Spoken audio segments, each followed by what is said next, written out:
Mexico. And we're underway here in Arizona. And the Lobos will start from their own 25. And it's a homecoming for their quarterback, Dampier, the sophomore. He's from Tucson. Last week, threw for a career-high 18 completions, 172 yards and a touchdown against Montana State. Listen, this kid, in 10 games, no turnover drive. Yeah, he makes great decisions, and he's a guy who was offered by Arizona, but elected to go elsewhere. Eli Sanders in the backfield. Dampier. He's got great athletic ability. He scrambles, gets to the outside, chased out of bounds by Tay Brown. He is a dual threat guy with a tremendous arm, very talented. He was the best quarterback in the state of Arizona in 2022 when he was a high school senior. Joined New Mexico last season, and you know, because he does two things before a game. He calls his mother, and he listens to a bit of Drake. Nothing wrong, and I love both of those. And he's sacked as Jacob Manu came firing in, the leader of this Arizona defense. And that's a 3-yard loss. Yeah, this is an offense that struggled last week against Montana State, particularly trying to run the ball. And Sanders is the transfer from Iowa State who stepped in at the running back spot, and they need to get him some clean looks. He's a dynamic runner, but they have not had a lot of that lately. Lobos converted just 1 of 8 on 3rd down last week against Montana State. Javen Jacobs has checked in. They go 4 wide. Dampier throwing. How about that defensive play? Yeah. And we got a flag down, though. That was Marquise Groves Killebrew in coverage, running stride to stride with Nick Trujillo. This is one of the best secondaries in the Big 12. Pass interference, defense, number 20, 15-yard penalty enforced from the previous spot, automatic first down. They're going to call that one a Groves Killebrew. He's the sophomore and the transfer out of Texas A&M. Stephen Barron is our referee. Yeah, this is one of the toughest calls in all of football, college football. I think pass interference is so tough. But anytime your hand goes up high on the shoulder pad, that's a call that's likely to be made. So it's 1st and 10 for New Mexico from their own 40. And it's Sanders. That's a 4-yard pickup. Let's take a look at today's Bear Paint game plan. Well, pretty straightforward for you, because run the Dampier, and by that we mean the quarterback, Mr. Dampier, and then the defense, they got to change, they got to flip the script. They've been giving up too much on the ground, and for Arizona, T-Mac, you saw that, he's always open, and the coaches told us yesterday for Arizona, end the game early, put him away early. Dampier's throw, that's incomplete. He was looking in the area of Luke Wysong. When you are a heavy favorite in a game, you do not want the underdog to stick around late in the game. 3rd down coming, 3rd and 6. This is an Arizona defense that believes in playing a lot of man coverage, keeping a safety in the middle, and they like to dial up pressure in these 3rd down situations. Dampier rolling, throwing on the run, and deflected. And there is Traden Stukes. You're going to hear a lot from Trey Stukes. In fact, Dwayne Aquina, the defensive coordinator for Arizona, calls him the best kept secret in all of college football. Well, he's not wrong. I mean, you're talking about a guy who is 6'2", 200 pounds, can play the nickel spot, can play safety, can play corner, and a beautiful play there, keeping that left arm behind Wysong as he reached around. Excellent play. Aaron Rodriguez will come in to punt things away. This guy's been named to the Ray Guy watch list. And Jack Luttrell is back deep for the Wildcats. at his own 10. That takes a Lobos bounce. Great coverage by New Mexico as they down that thing at the 1. That's about a 54-yard punt.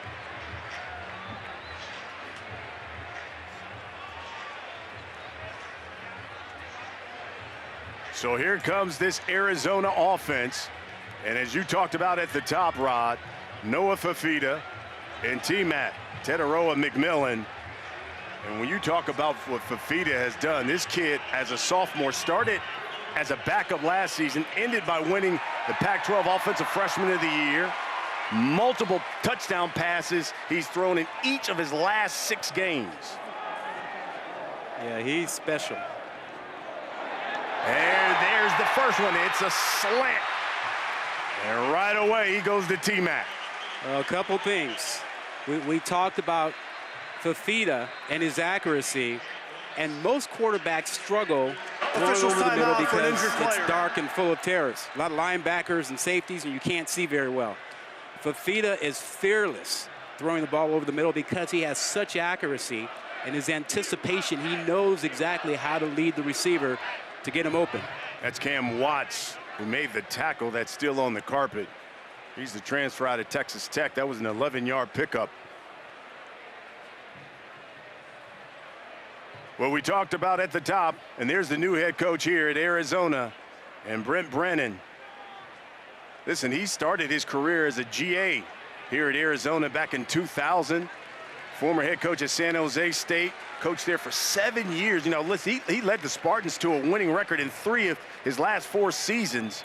In fact, that equaled the number of winning seasons that program had had in the previous 27 years. Yeah, it was just a matter of time before San Jose State was going to lose him. In fact, he interviewed for the Arizona job in 2020 when Jed Fish got it, which kind of shortened the whole interview process this time around because he said, "You guys know me. You just interviewed me a few years ago." Ja'Cory Krosky-Merritt, 2 tight ends. Here's the former Lobo. A first down and more. Brought down at the 30. 17-yard pickup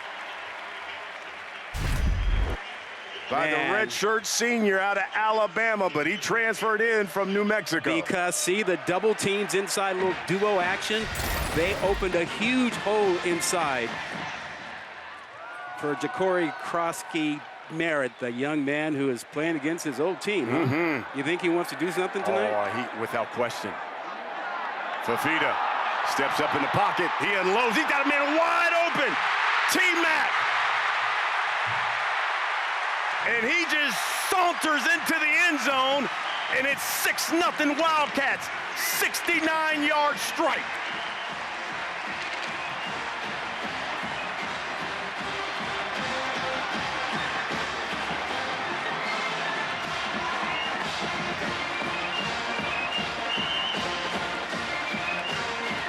We talked about last week, this New Mexico defense gave up over 500 yards of offense to Montana State and had a lot of breakdowns in their second. That is a major breakdown. Well, you have to make sure a couple guys at least have their eyes on McMillan. Extra point by Loop is good, and the Wildcats go 3 plays, 98 yards, did it in 1:14. Did we oversell these two? Oh, my goodness. I don't think so. Man-to-man coverage, come on. That man is 6'5", 212 pounds. If you're going to bump him, you got to really bump him.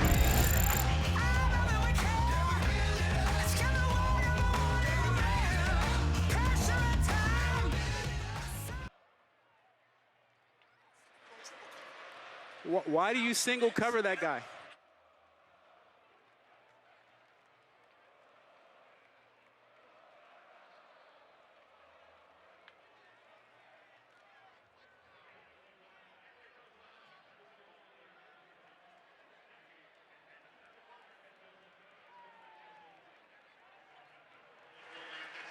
Yeah, that works. That's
This is the Big 12 on ESPN. 7-0 our score. Noah Fafita has now thrown a touchdown pass in 7 straight games. As Tetaroa McMillan has his 19th career touchdown catch. He's now tied 7th most in Arizona history. I thought he told you to call him T-Mac. Yeah, he did. Tetaroa McMillan. Lobos will start from their own 25. Let's get a studio update. Hey, what's up, Matt Berry?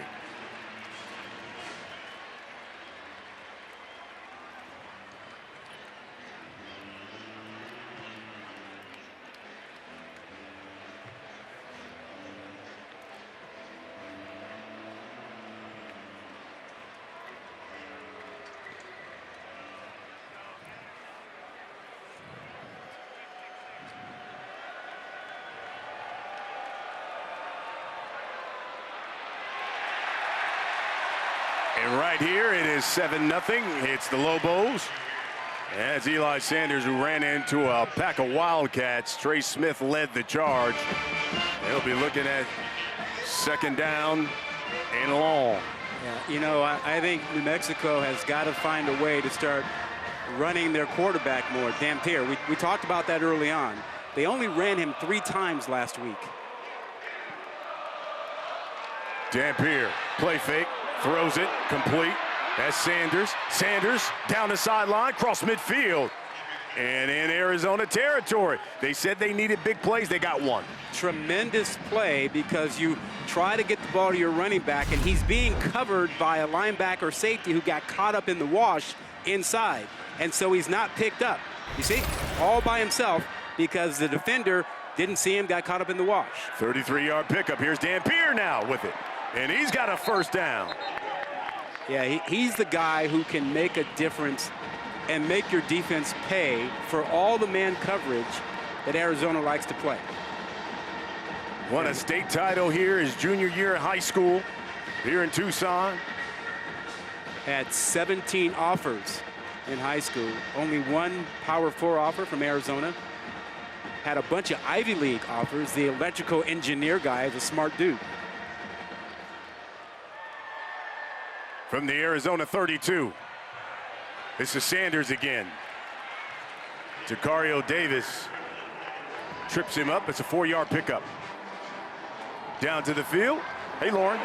Yeah, Rod, you mentioned that offer from Arizona after his sophomore season, and Dampier told me he turned it down because it was too soon for that commitment for him. He wanted to be 100% sure, 100% bought in, and wanted to be somewhere he knew he could show his abilities and thrive at the collegiate level. He has thrived with New Mexico. Swings this one out to Jacobs. And there is Jacario Davis once again, another great corner. And one that many believe will go in the 1st round of the NFL draft. 6'4", 190 pounds, and long. He's the kind of guy that can, he can fold those bed sheets by himself. Doesn't need any help. 3rd down.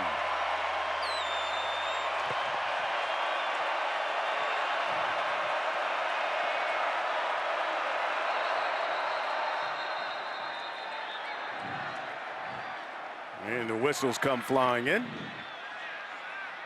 You know, I do like what New Mexico is doing offensively. Getting their backs involved in the passing game. Previous play is under further review. I'll take a look at that last play. That is usually something that's come down from the booth.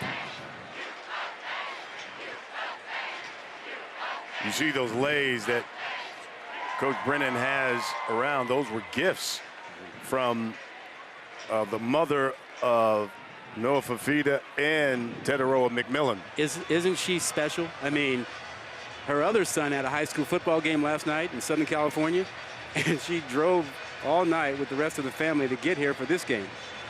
Down to the field, and Lauren. What's interesting about those lays, I talked to Winona and Les, Noah Fafita's parents, and they said that when Brennan came out on the field, he wasn't sure if it was culturally respectful to take the lay off. So he asked them, like, when I'm coaching, should I wear it or not? And of course they said, look, you can gift this to anybody you want, but as you can see now, he's still wearing the lay. So he's still owning it and showing a lot of respect. Yeah, you know. After review, there is no foul for targeting. Third down. Yeah, I was just about to say, sis, when the booth rings down, it's usually that they're looking at target.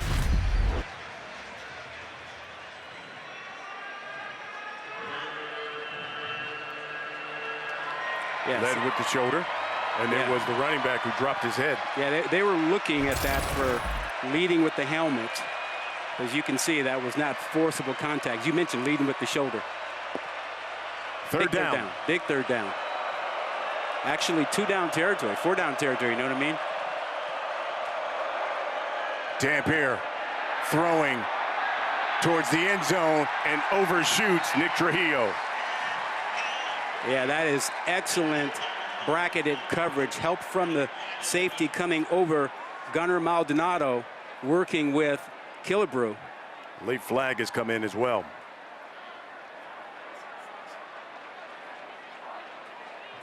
And Stephen Barron is getting a lot of television time early.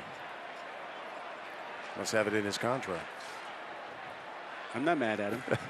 Personal foul, hands to the face. Offense, number 76.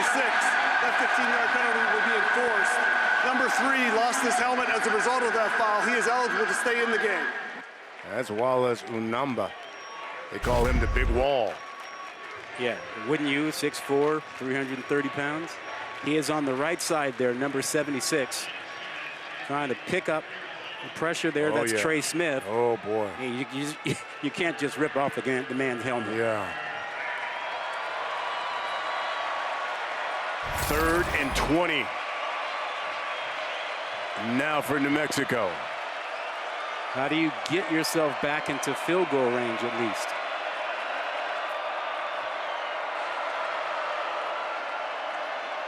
Dampier. Again, looking for Trujillo. A wise song. Did he come up with that? Yes, he did. Oh, my goodness. He's their leader. What a catch. That's a 31-yard pickup and a first down for the Lobos. The concentration on that is amazing. Wysong not bothered by the safety coming over. He knows there's someone else coming. Look at that. He catches that in a sea of hands. How about 3rd and 20? They pick up 21. Wow, that is as good a catch as you will see. Maldonado actually got his hands on that football.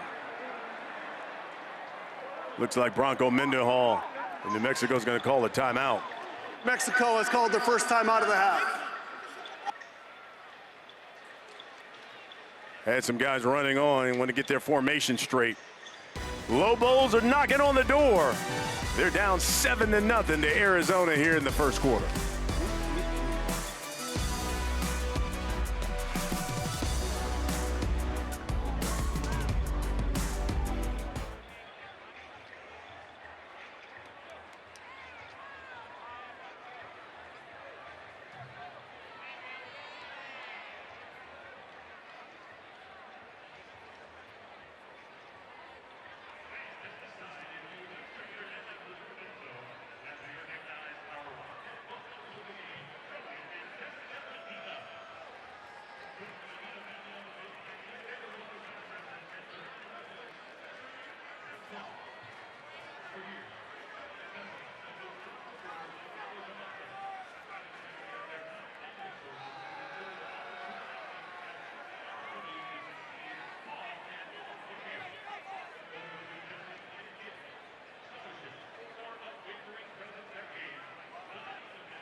ESPN College Football is presented by IHG Hotels and Resorts. 19 hotel brands, 1 loyalty program. Download the app. This is the Big 12 on ESPN. New Mexico started this drive on their own 25. They've gone 6 plays here, 63 yards. And how about Devin Dampier? He's gone 3 for 3 through the air on this drive for 63 yards. And in case you're wondering, he's been money in the red zone.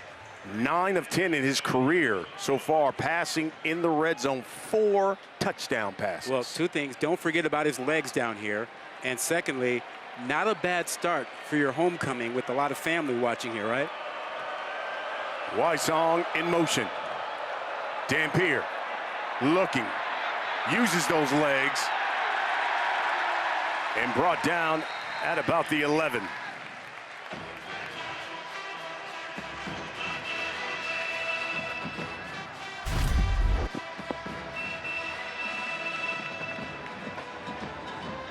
You see the pressure.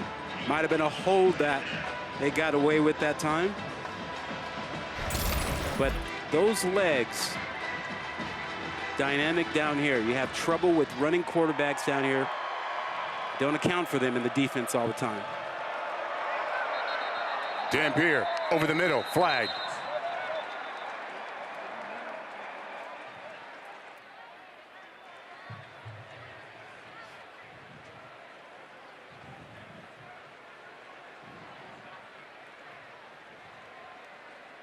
False start. Offense number 76. 5-yard penalty. 2nd down. Big Wall's not having a good start. He'll be all right. You know, you were talking about Dampier's start. Young quarterbacks get a real boost this season with the new rule with helmet communication. Allows the coach to talk to them up until 15 seconds before the snap. Here's Dampier throwing to Wysong, and he's brought down. Holy moly. Right at the 1. Oh, they're going to say touchdown. Wysong is playing inspired ball tonight. He's the leader of their receivers. This is a guy who spent almost all of last season injured. Yeah, But the season before and the season before that was their leading receiver in receiving, now back healthy. Yeah, they moved the launch point there. He gets outside.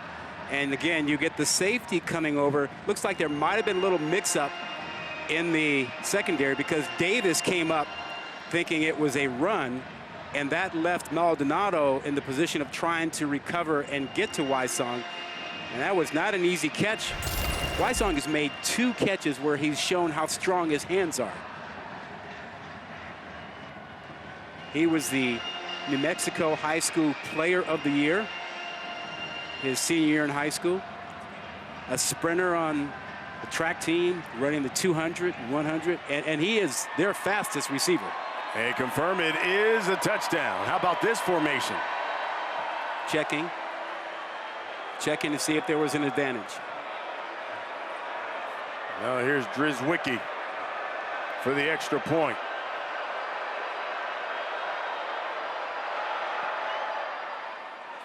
And it's good, and we've got a tie ball game thanks to Devin Dampier. We talked about how lethal he's been in the red zone. Well, we thought it would be his legs, but he is showing you that he is a well-rounded quarterback.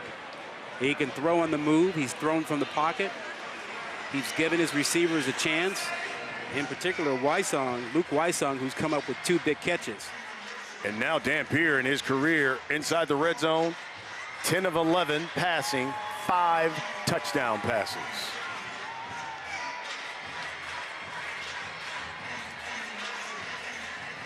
So New Mexico, 8 plays, 75 yards. Took them 4 minutes, 22 seconds, and they get a score. Let's go down to the field. Here's Lauren. Guys, you talk about Dampier and Wysong, and I'll tell you what, Dampier has nothing but great words to say from White Song. He's the hardest worker on the team, hands down, which is why he was voted to be the first to select his jersey number before the season started. He works hard, he's got that grit, determination, and he sees change in this program, and the future success is what fuels Dampier out here on the football field. You know, Sis, those jersey numbers caused a bit of a problem for New Mexico. They didn't get their away jerseys back, so they had to ask Arizona for permission to wear red and for Arizona to wear their white away jerseys. That's why Arizona is not wearing their home blue jerseys tonight.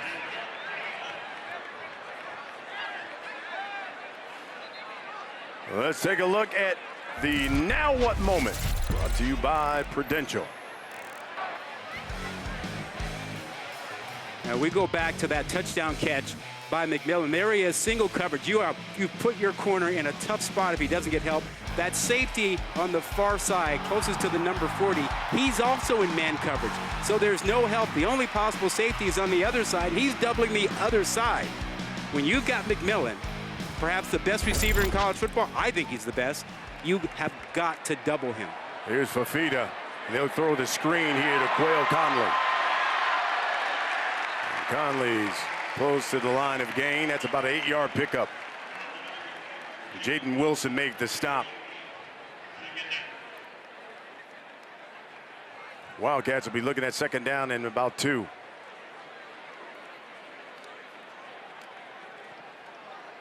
Took them 3 plays to score their last offensive possession.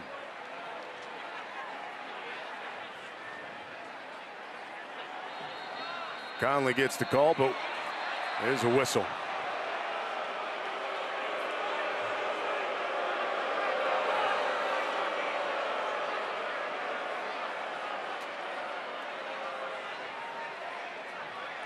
The previous play is under further review for targeting. So this is the second time that we've had the review for targeting. Well, you know, targeting is a point of emphasis for the officials this season, along with disruptive signal calling by the defensive line to try to make the offense, you know, jump. So I'm not surprised that we're getting a lot of looks at it. You can see here's the rule. And the main point of emphasis when you look at that is any forcible hit by the crown of the helmet. There are 2 types of targeting. There is the crown of the helmet, and there's also the defensive player. Defensive player doesn't come into play here because you got a running back with the ball.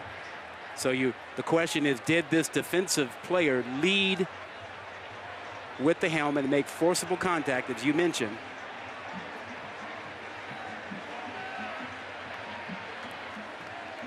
And that's what's required for the rule. When you talk about leading with the helmet, 3 parts to the rule. So forcible contact, crown of the helmet, and an indicator like lowering your head or launching. And that's what they're looking at on Jaden Wilson, who made that stop, the sophomore out of El Paso. And that's for the safety of the tackler, primarily, or the safety of the running back if he lowers his head. The idea is to keep players from exposing their neck to injury.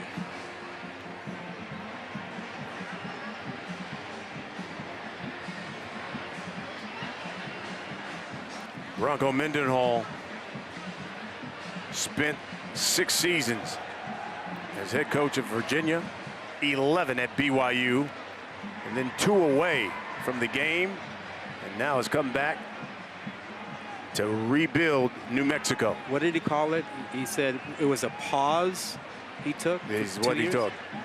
He said it was time to reflect and, you know, renew himself and figure out what do you call it, the second chapter. He read a book called The Second Mountain, and he and his wife Holly wanted to figure out how they were going to spend the second chapter of their lives, and it became clear to them that their passion is developing young people. Yeah, he's old school. Yeah. And he loves developing men. After review, it was determined there was targeting by number 24 of the defense. That 15-yard penalty will be added to the end of the run. Automatic first down. Number 24 is disqualified. So Jaden Wilson's day is done. And that is a big loss. Forced a fumble, which led to a touchdown last week for the Lobos. And he's disqualified for targeting. And was he wearing the green dot on his helmet that allows him to communicate and call plays with the coaching staff? I couldn't tell. Here's Fafita. Rolls out, throwing downfield, and caught. Kenyon Burnett. Oh, man. These guys have been playing together since middle school. That's a 27-yard pickup by the tight end. There are 4 players on the Arizona team from Servite High School in Anaheim, and they've been playing together since they were in 8th grade, 14 years old. And Burnett is one of those 4. And they all came to Arizona together. They went through the tough times 2 years ago and then bounced back to enjoy last season, and they want to do something special, which is why they came back this year. Fafita to the outside. Jeremiah Patterson makes a man miss. Another one miss. Couple of shakes, 8-yard pickup.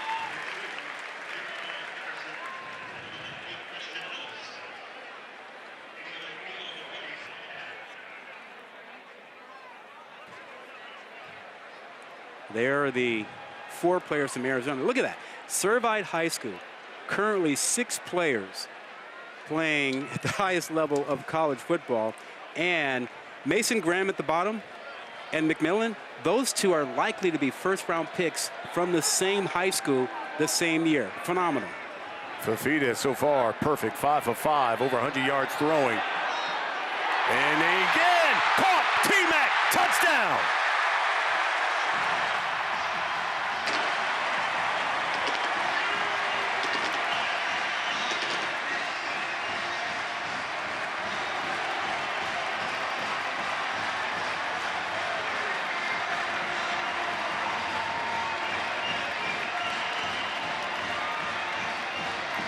Second touchdown catch of the game for Teteroa McMillan.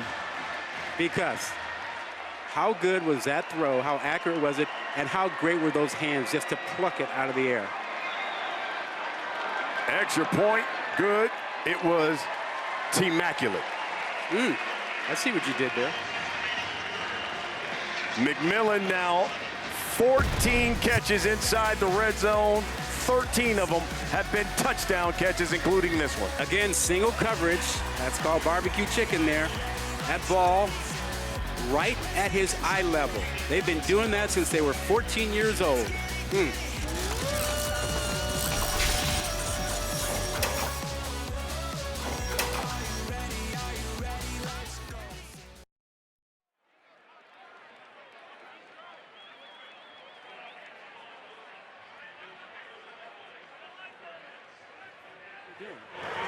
What do we got? Hey, Rod. Hey, Rod. Yes. No, just like he's garbled. I can't understand him. It's like there's static or something that comes through. I can't understand it. It's better, but it's not clear.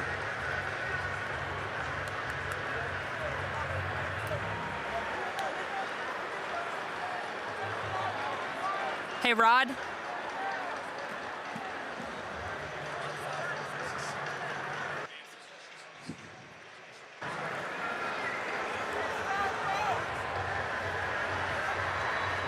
Hey, Rod. Yeah. I just wanted to tell you, you had asked about Jaden Wilson, the one that got targeting. Yep. 22, Dimitri Johnson's the one with communication. Okay, cool. Thank you. Yeah.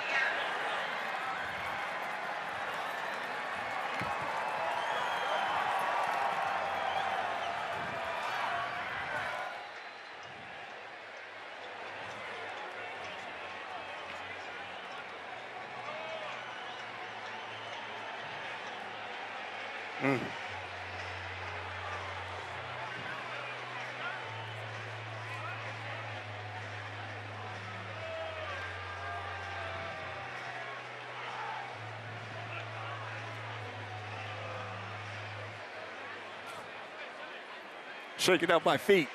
I'm shaking out my feet. My feet are hurting. Nah, not yet. No, not my feet. It's just sweating. Yeah, I got you. It's better, but you're still not clear, pal. Oh, this look.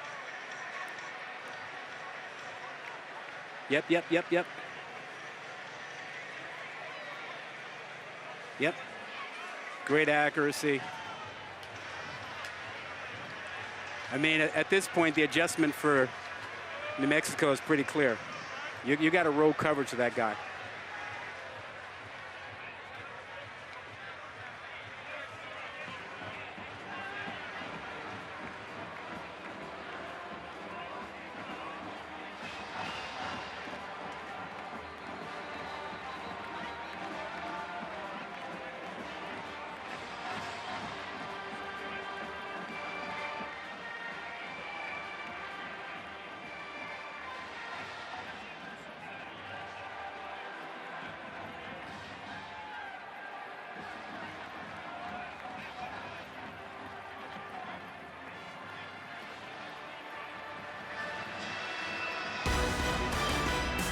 (14-7) our score. What a night Teteroa McMillan is having. He's just moving up the board in the record books here in Arizona when you talk about receiving. In fact, his receivers coach is Bobby Wade. And I tell you, he told us, I love Coach Wade, but I told him he better get comfortable but being second because I'm trying to destroy every record he has. Every single one of them. Now let's go back to this play. Great protection. Now watch the accuracy on this throw. From the far hash, almost to the sideline, with a lot on it, perfectly for McMillan. I mean, those things, you know, that's an NFL throw. Yeah. I don't know what it's an NFL throw. T-Mac now with 20 career touchdown catches. He's tied for 6th place all time in Arizona history. That runs off to the right side by Jacobs. It's a pickup of 2. You see who was in there? Manu. Jacob Manu.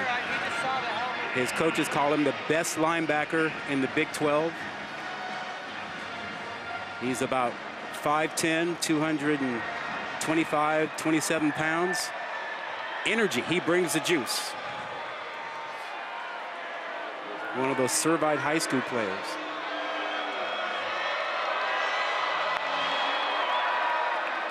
Dampier. There's another strike. And that one's to Wysong. He's having himself quite a night. That's a 12-yard pickup. I know New Mexico's on offense, but riddle me this.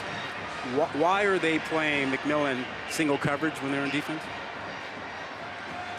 If they don't start doubling him, McMillan's going to have a career night. You got to bracket him for real. Wysong as well. He's got 3 catches, 59 yards, along with a tutty.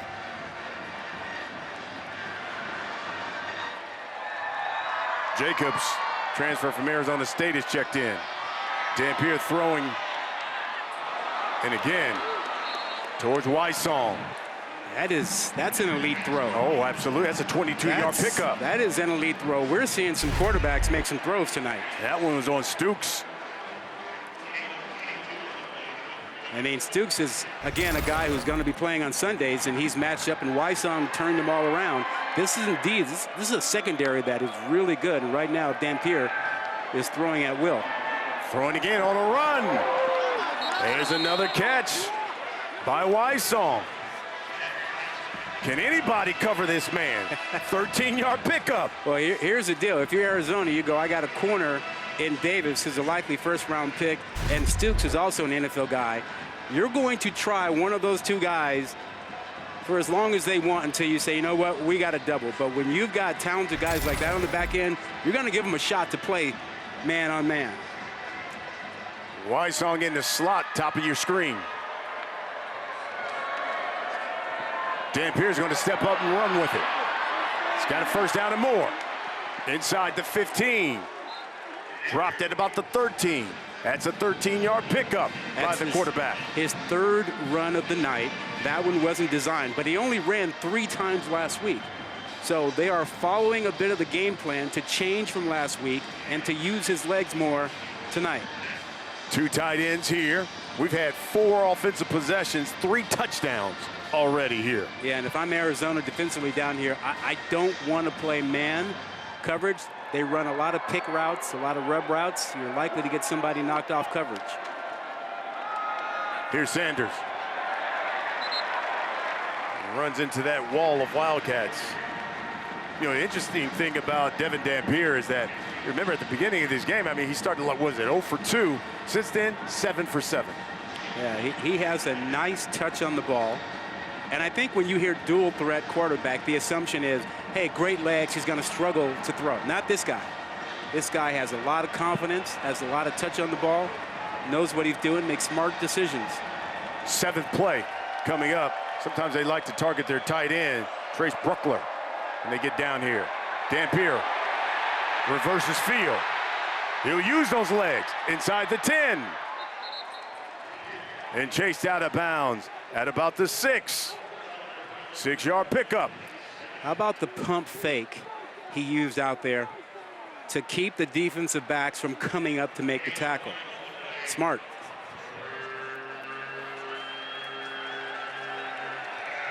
Third down. Lobos can get a first if they can get to the 4.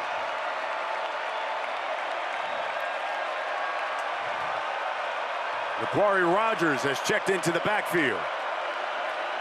They go into this full house. Dampier throwing, complete, touchdown, Rogers. Smart play. Blown assignment on the back end for Arizona. Because of the flow away, the running back coming out, neither the linebacker or the safety, we don't know which one was assigned to him. One of them had to be assigned, and they completely let him go. I tell you what, Devin Dampier is doing the damn thing tonight. Isn't he? I mean, we've got 2 quarterbacks showing out. It's almost as if New Mexico read everything about Fafita and McMillan and said, well, we got some guys too. And we're all tied up as Rogers gets his first touchdown as a Lobo. And Devin Dampier, 8 for 8. 132 yards, 2 touchdowns since starting 0 of 2 in this football game. You see that action out of the backfield. Rogers comes out of the backfield. You saw the safety move with the action away and completely alone. It is the hardest thing when you're playing in the secondary. You number receivers from the outside in 1, 2, and 3. And you always talk to the safeties and linebackers about you guys are responsible for number 3, which is the running back coming out. I remember what Bronco Mendenhall told us about this game. You know, listen, hey, look, they took it on the chin against Montana State. They lost to an FCS team, a really good FCS team. Absolutely. But at home, had a 17-point lead going into basically the 4th quarter and lost that game. And he said, I told my team, this should hurt, and it better hurt, and let it hurt until Tuesday when we practice and then get rid of it. And he said they had a spirited practice on Tuesday, and he said, we will be coming ready to play, and so far they have. Well, he also said, you know, in the development of, and he said not just football players, but of young people, they have to go through hard times and hurt to develop and get better. And that's what he's doing with this young team. Here's Patterson. And he'll take it back from his own end zone. Across the 20. And brought down across the 25. Let's get an update. Here's our guy, Matt Berry.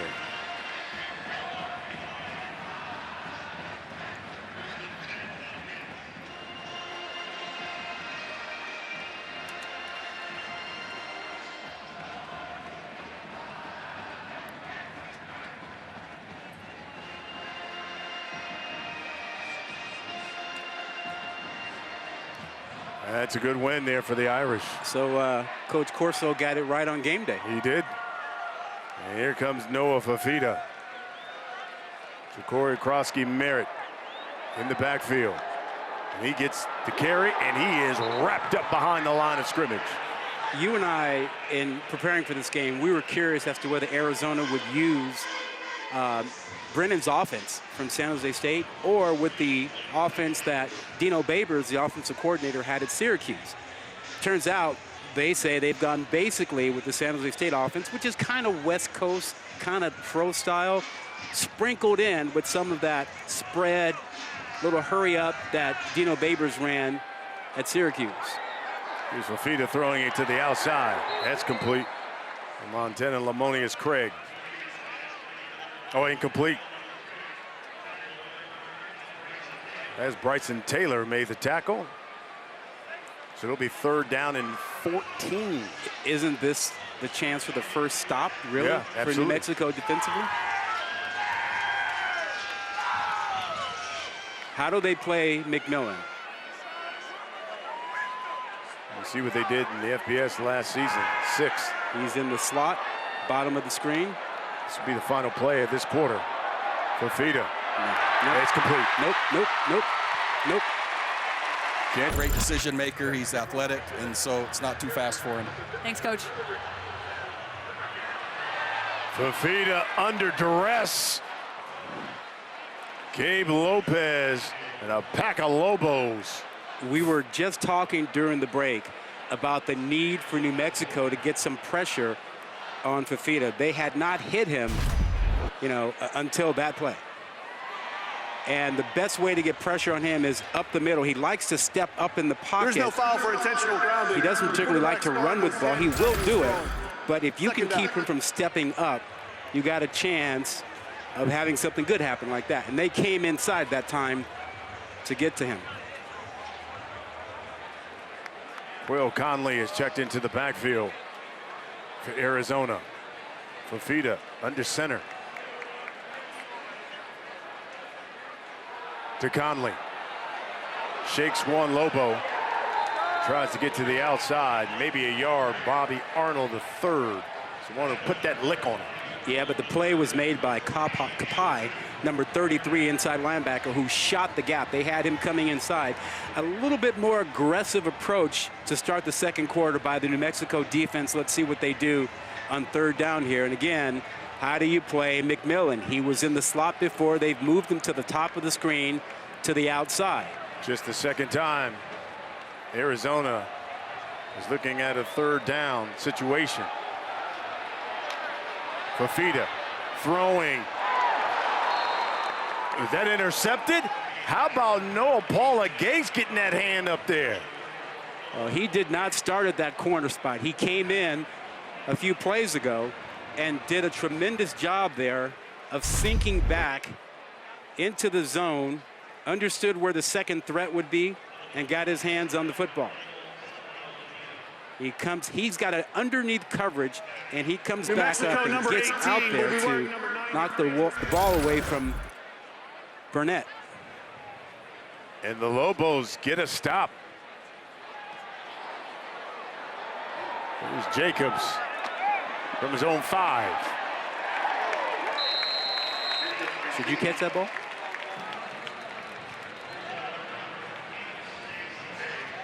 Well, mic'd up. We had the linebacker and the leader of the defense for Arizona, Jacob Manu. Here he is, mic'd up for sound. Ask him, is it on? I don't know if it's on. Yeah, it's on. Me and Mrs. Joe. Have a day. Yep. Love you. Come on, man. Come on, boy. You know it's on. Yep. Love you, bro.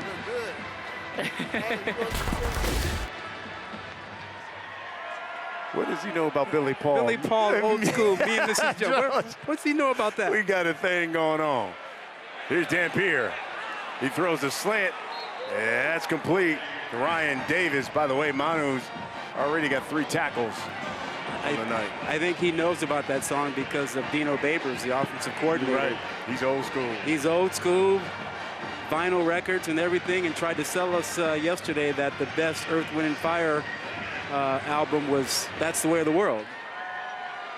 Sanders and Jacobs have checked into the backfield. Dampier rolling and sacked. They got rid of it. Wow.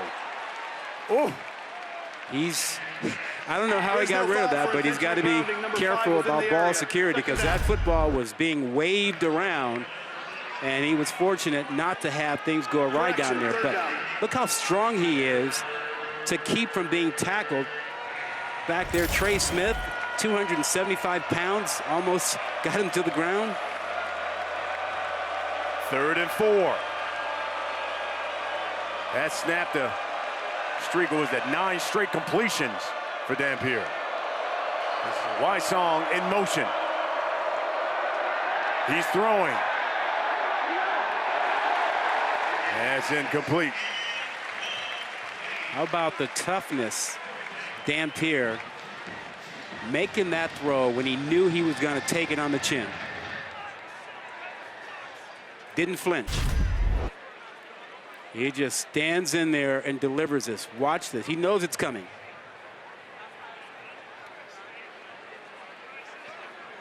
So here's Rodriguez to punt things away. Aaron Rodriguez, remember his first one was 54 yards. Jack Luttrell back standing at about his own 40. You didn't answer me on that. That's the way of the world. Were you sold? Did you buy that? I mean, that's his opinion. Okay, I hear you. That was his opinion. Flag. You're thinking spirit, maybe? Probably. All in all? Yeah, absolutely. Okay, all right. Delay of game, offense, 5-yard penalty, 4th down.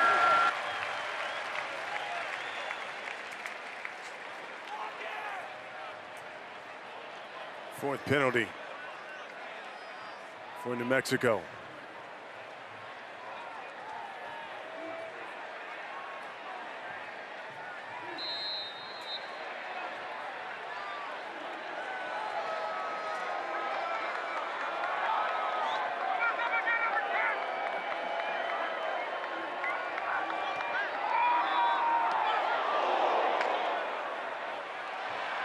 Luttrell.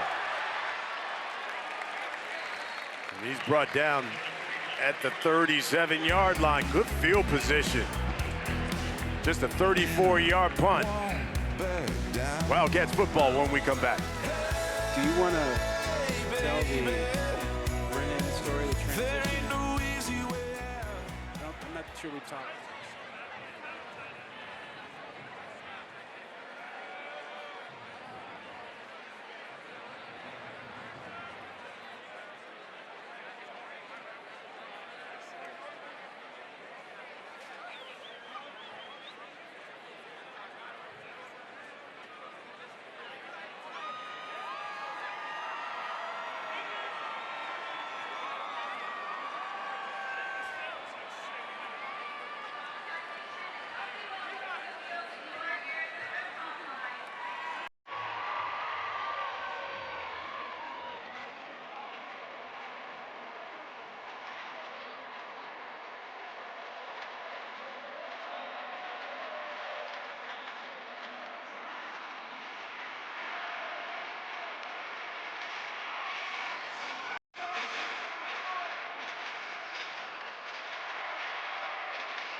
Well, there were a lot of changes in the offseason for Arizona. Remember in December, They knocked off Oklahoma in the Valero Alamo Bowl. Had a 7-game win streak, second longest in the country.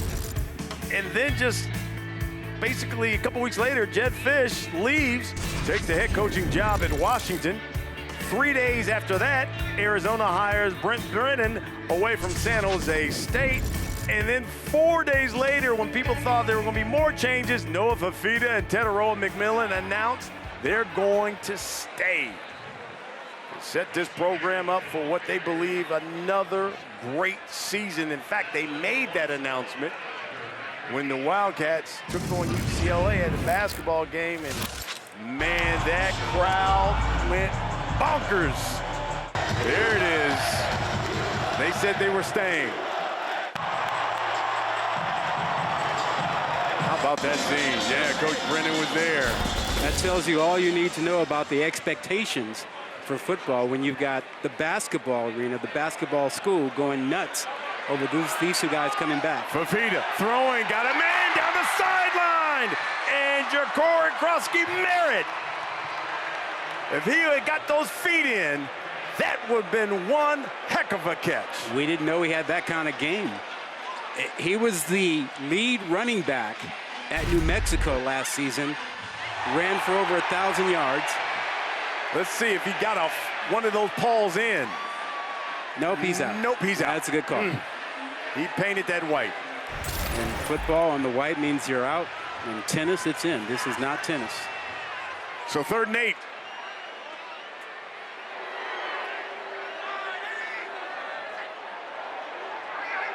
Here's Fafita looking, plenty of time over the middle.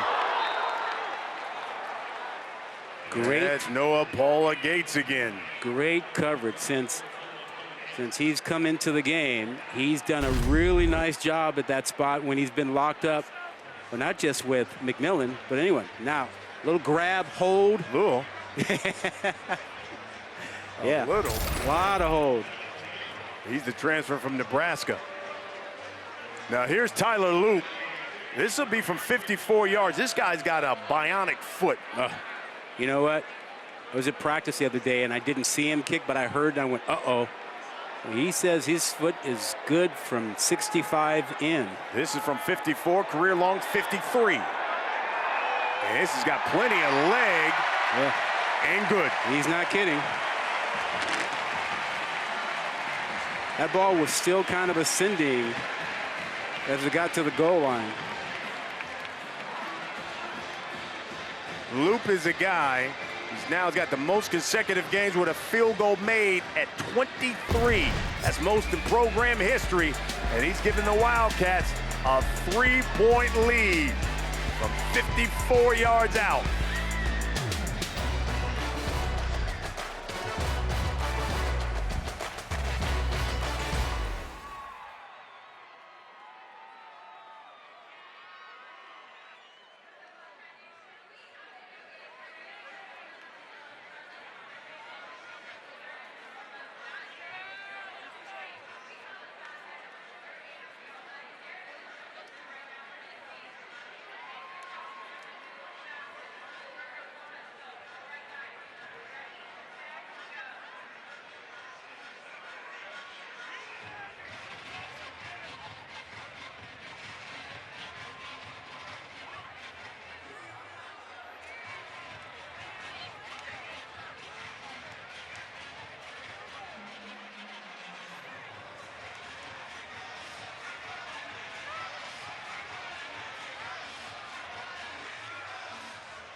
Arizona, number 16, will be wearing number 55.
Hey, make sure you cap off your Labor Day weekend with some college football. Our lineup Monday night, ESPN, Boston College, Florida State.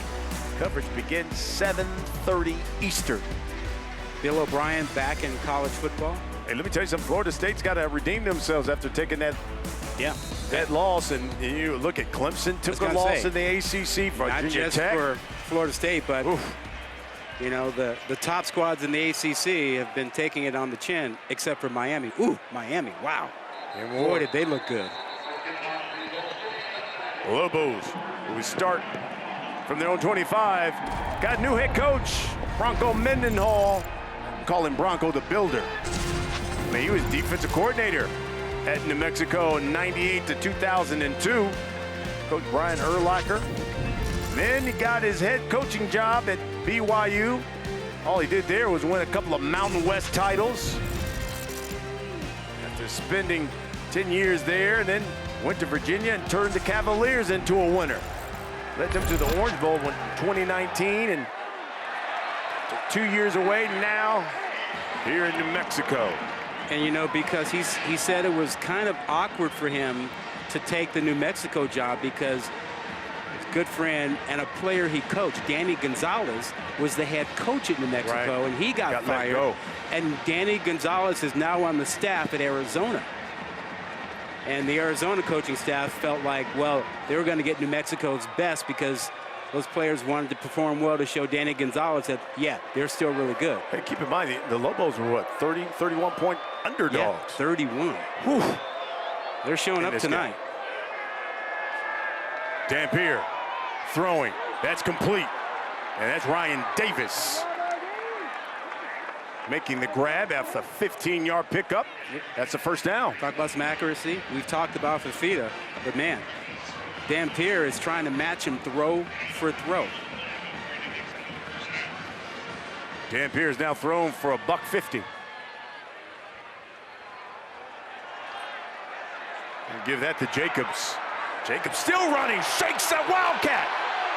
Jacobs cuts back and brought down inside the 30-yard line. Opening week of the season, missed tackles and special teams are usually big issues because you really don't get those live, full speed enough in camp. Too much of a risk of injury. The transfer out of Arizona State runs for 32 yards. He ran through a couple of tackles. Dampier, and that's complete to the tight end, Trace Bruckler. Sanders said he learned an awful lot at Iowa State, backing up Breece Hall, who was his mentor. And Breece Hall taught him an awful lot. And you're seeing him run hard and run through tackles. He's got some speed, too.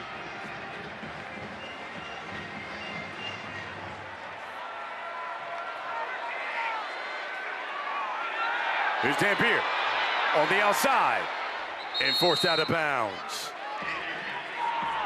14-yard scamper for Devin Dampier. You know, after watching New Mexico last week, you and I both felt like they needed to run him more. When we asked New Mexico about it, they said, you know, we got to keep him healthy. Don't know how many hits we want to expose him to. Well, they're exposing him a bit tonight because he is too talented not to use his legs. He's thrown for 161, run for over 50. Macquarie Rogers has come in. Look at this powerhouse, full house lineup they've got. Rogers back to the line of scrimmage, and that's it.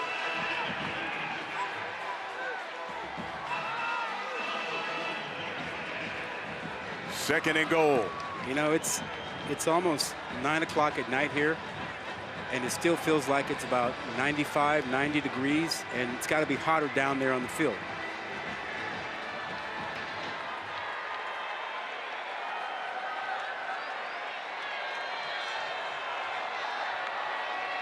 Here's Dampier throwing. And I tell you what, if we could have led him and didn't force him out of bounds, that could have been a touchdown to Jacobs. Yeah, that stacked formation caused a little problem for Arizona on the back end of how to cover it. 3rd and goal.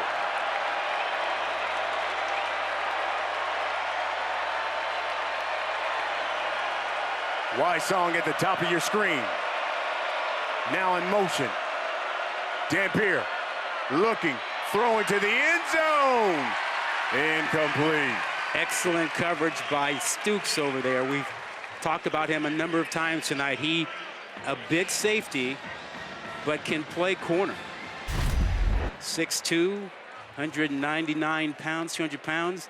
Look at this. He is taking on a receiver from the slot position and forces the receiver to the edge, running him hard. Excellent job.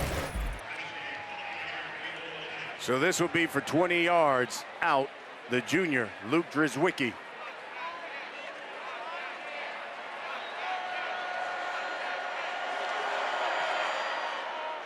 He drills it, and we got a tie football game.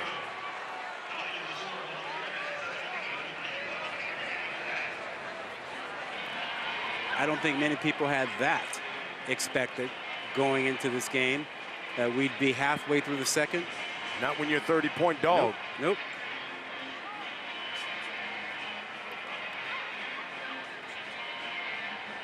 You see the... Hey, this season, All-State will celebrate every field goal and extra point made by participating universities by making a donation to the university's General Scholarship Fund. And we say thank you to All-State. You know, that shot we had a moment ago of Coach Brennan with the lei around his neck just reminds me of the significant impact and influence of the Polynesian culture with this program that was started way back in the late 80s with Dick Tomei, the legendary coach. And it's a big part. What do they have, 19, 20 Polynesian players here? And they say that that's a real part of this program and who they are, and the culture that it brings, the family, the brotherhood, and like it means so much. And it was really critical in a lot of their players staying and not getting in the transfer portal after Jed Fish left. Well, you know, you talk about Coach Brennan, Coach Comey, that was his coaching mentor. This is Jeremiah Patterson, who's brought down just short of the 24-yard line. Down to the field, here's Lauren. Yeah, Rod, you talk about that heritage that's been built into this program, that Polynesian heritage. And T-Mac said it, it's the loyalty, the sense of family were the big reasons why many of the players chose to stick around here at Arizona despite the coaching change. And obviously you saw the lei around Coach Brennan's neck, and it's obvious that he's inheriting that culture and he's embracing that culture as well.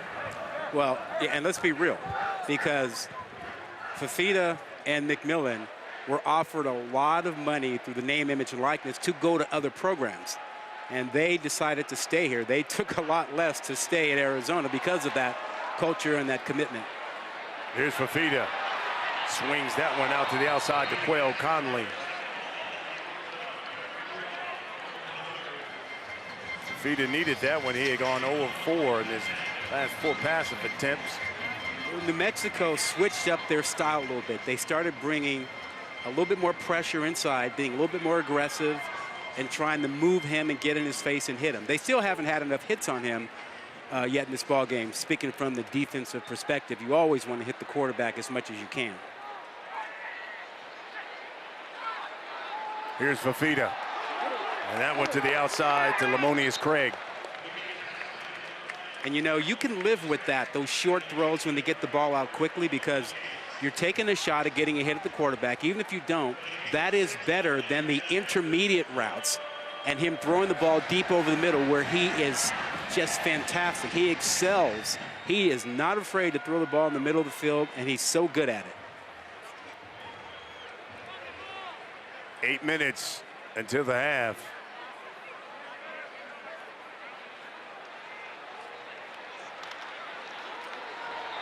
This is Conley.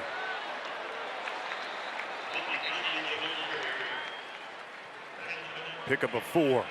Almost every play, New Mexico is slanting their defensive line and bringing their linebackers in to make sure they shut down the running play. And then they continue to bring linebackers and slant on passing downs. Let's see what they do here. If Arizona can pick it up, they're likely to get a good matchup on the back end like some single coverage.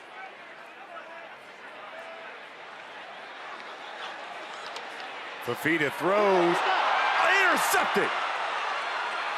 First turnover, and it's Christian Ellis, the junior, with the pick.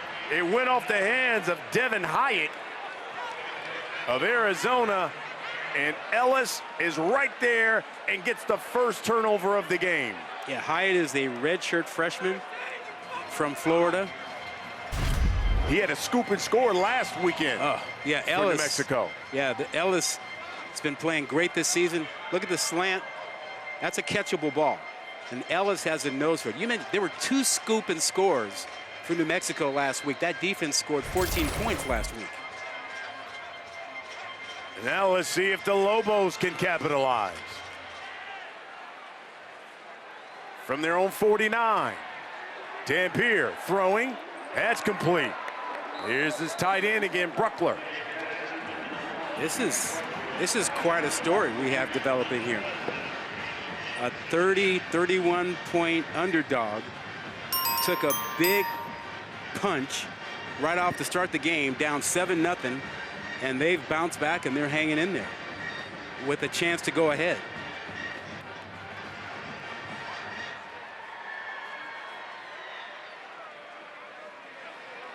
Dampier's going to keep it. Dampier slides at the 32-yard line. 11-yard pickup for Devin Dampier. Yeah, you know, this was something defensive coordinator Dwayne Aquina was worried about. His legs and making sure he had a speedy enough defensive front and linebackers to chase him down. 7 carries, 60 yards rushing now for Dampier as he pitches it to Sanders. You know, part of the problem, Dampier is so fast and so athletic. If you have a spy, he's better than most of the spies you can put out there. And that spy might not be able to tackle him in open space.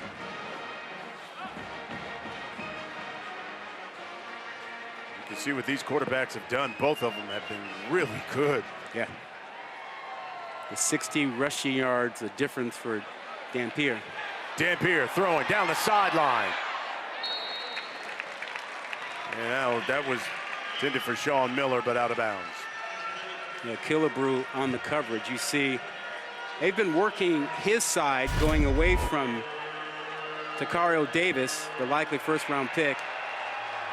But Killebrew in excellent position. Mutual combat, hand fighting. No issue there. No pass interference either way. See if they can get the football to Wysong. You might have 2 chances down here, a 3rd and a 4th down. Dampier looking. Wysong. Receiver screen. He's loose. And he's got a first down. How about Wysong having a night for himself? They couldn't get the ball to him enough last week. But tonight, a dedicated effort to get him involved, and he is responding. Had 6 catches, 95 yards last week. Already 6 catches, 106. Yep.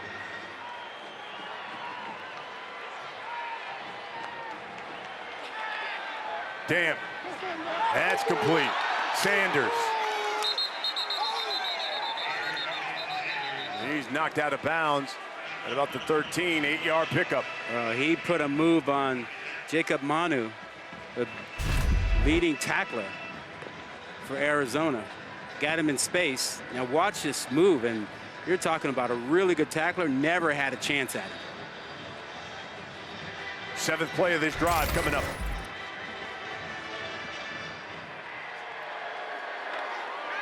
Damp rolling, using the legs. Oh, look at the fake and the score! Oh my goodness. Devin Dampier from 13 yards out. Wow.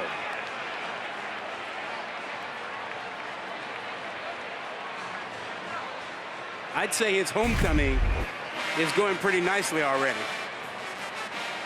Watch the ball fake he makes here. You think I'm going to pitch it? Bye-bye. Wow. Someone left their lingerie on the deck. Yeah, a lot of it.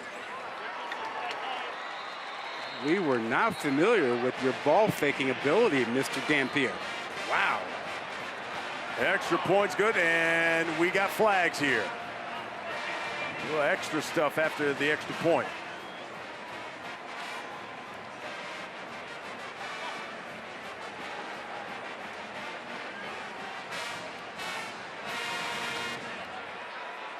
Devin Dampier, 15 of 22 now for 192 touchdowns. After the play, unsportsmanlike conduct, Arizona, number 1. That 15-yard penalty will be enforced on the succeeding spot. That's number 1's first unsportsmanlike conduct foul. Timeout. That's Tacario Davis. Man, can I look at that touchdown one more time? I want to look at, I mean, watch this man here with that ball fake. Oh my goodness. You will not see a better fake pitch.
Home opener and season opener for Arizona, but it's the Lobos with a 7-point lead and one of the new rule changes in college football. How about tablets now? You can use tablets on the sideline just like you see in the NFL.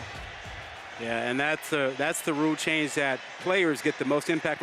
Watch this fake again. This is such a good fake. Watch Stokes here. Stokes here. He put his arm out because he thought the ball was coming out. That's how good the fake was. New Mexico now with 4 red zone drives, 3 TDs, and a field goal. I think the Arizona fans are on upset alert right now. Here's Quail Conley. Across the 20. So, because New Mexico has over 300 yards of offense already in the first half. And I don't think Arizona ever imagined that that could happen.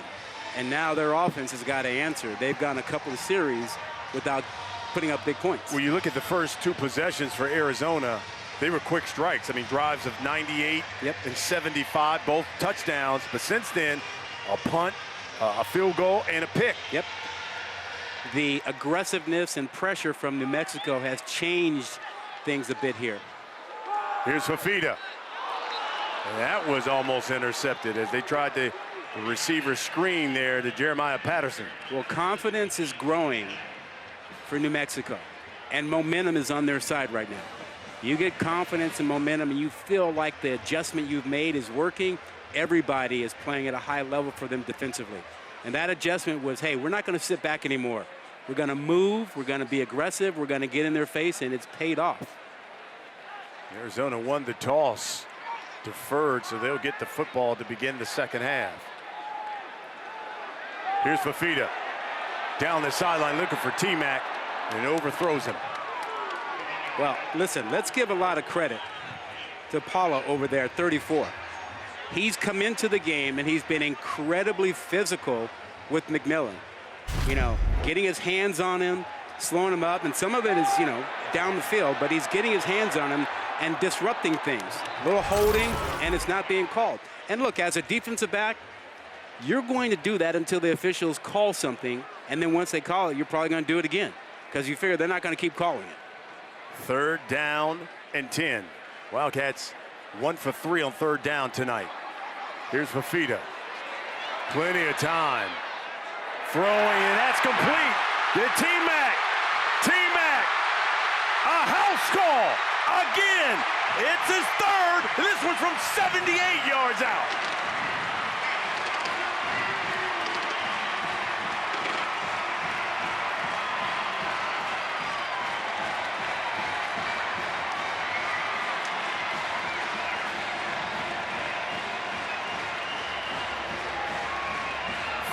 Catches, 199 yards receiving for Teteroa McMillan, 3 touchdowns. His 5th consecutive 100-yard receiving game. That dates back to last season, and right now it's the longest active streak in the FBS. And we were sleeping on his speed. We talked about his great leaping ability, his great hands, but we didn't tell you about the speed. You know, he's been clocked at 22 miles per hour, which is really good. Tyreek Hill is the fastest in the NFL at just over 23 miles per hour. So he's 6'5", 212, and he can move. And Noah Lyles is like 27 miles per hour. What's Usain Bolt? Yeah, I'm sure in that neighborhood. 28. He's a little bit more than Noah Lyles, but 22 miles per hour for the guy I think is the best receiver in college football. And we're all tied up at 24 all, thanks to Teteroa McMillan. Yeah, he and Fafita know each other so well. He took one look back, realized that his guy was looking for him and finding space, and he continued on to the outside, and that ball was thrown perfectly to lead him to the edge. Look at this. He's got time, slow route developing, and look, there's underneath coverage, and there's a safety over the top. But he knows that's where my guy's gonna deliver it. They met at 14 to play for Fafita's father's football team, and at the time, McMillan was a quarterback. And Fafita's dad said, not anymore. Yeah, you're right. You're right. My son's a quarterback, and you're a wide receiver. And it's worked out perfectly.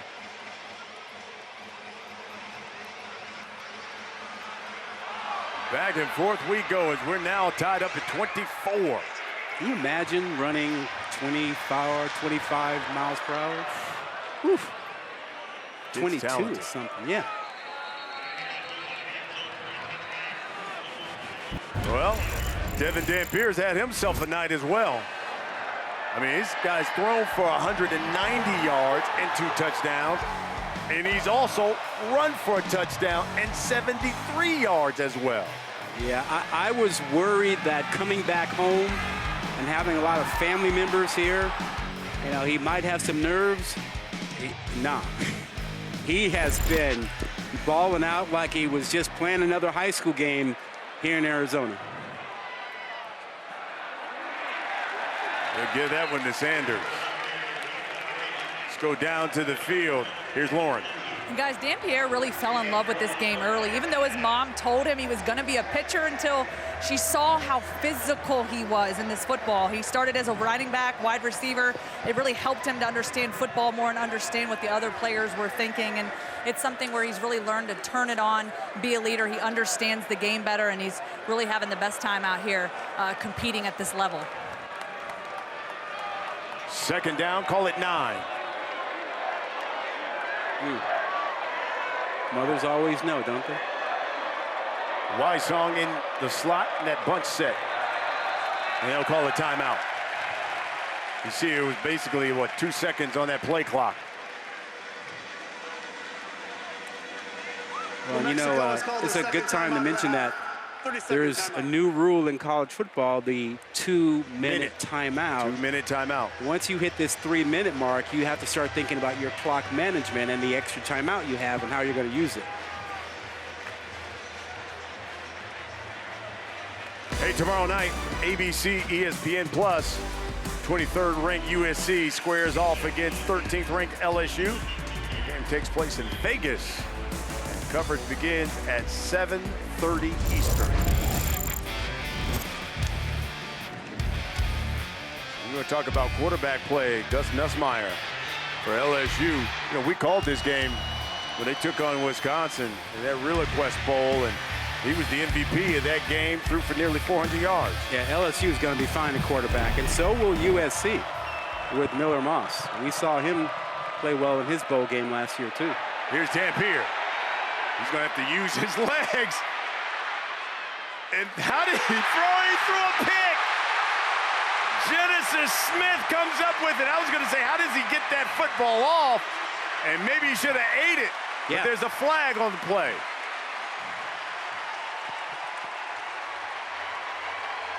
Arizona was playing with 6 defensive backs, and Smith, when he comes in, he plays that safety spot, and he was just reading the quarterback's eyes and trying to bait Dampier into throwing it, and he did. The result of the play is an interception. After the play, unsportsmanlike conduct, Arizona, number 12. That 15-yard penalty will be enforced and will be first down. All right, so they got Smith for the celebration. Did he take his helmet off? Yes. Yeah. You know, because the officials have been a lot more lenient allowing the celebration, but the hard and fast rule is you cannot take your helmet off. That's number 12's first unsportsmanlike conduct penalty. This is one you just throw away, but you don't throw it back across the middle of the field. Can't do that. And Smith was back there reading it. Can't take your helmet off. Yep. Can't do it. For Devin Dampier, first turnover, yeah, that's why. First turnover for him in 182 touches. That's why. And another flag comes flying in.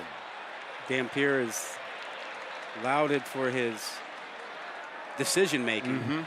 And that's the first one that was not smart in the entire time we've seen him. Defense, abrupt shift, 5-yard penalty, first down.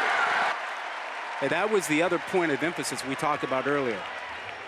That when the defensive line is trying to do something to create a false start, the officials are watching that more closely, and that abrupt shift is what they nailed them for that time.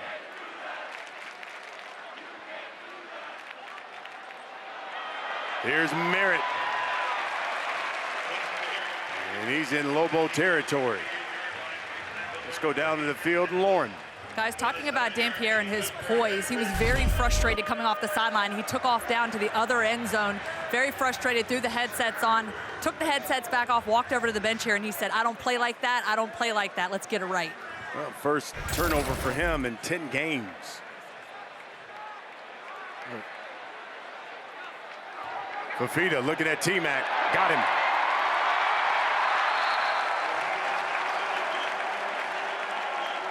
That's 6 catches for over 200 yards for McMillan, 3 touchdowns. And I continue to believe one of the adjustments has got to be we don't want to let this guy have single coverage, and we want to roll zones toward him when we're not playing man.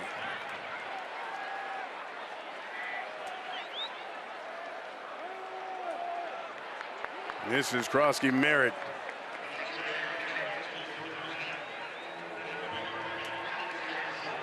Garrison Walker with the stop. How much do you think Arizona might have seen the Montana State film and said, look, these guys got knocked around a little bit by Montana State.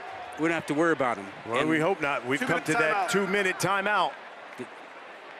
And we're all tied up at 24 here in the desert.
Hey, coming up on the Lexus halftime report, Matt Berry and the guys are going to have that Irish A&M. What a nail biter they had there.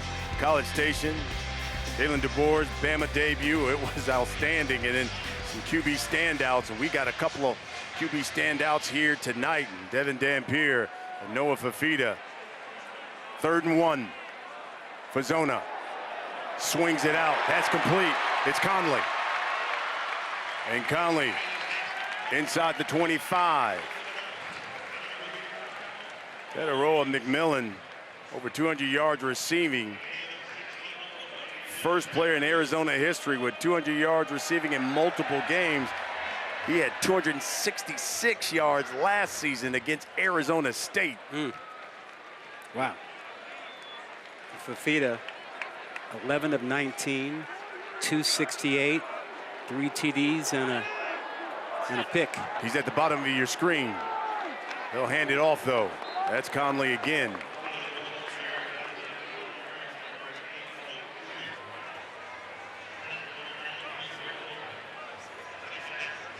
Let's see how New Mexico plays McMillan down here. McMillan already, as you mentioned, 3 touchdowns. He's a nightmare in the red zone. He's to the bottom of the screen, and he's matched up again with Paula, who's played him pretty decently, except for the most recent touchdown. And again, they'll give it to Conley, and he's wrapped up. That's going to bring up 3rd down.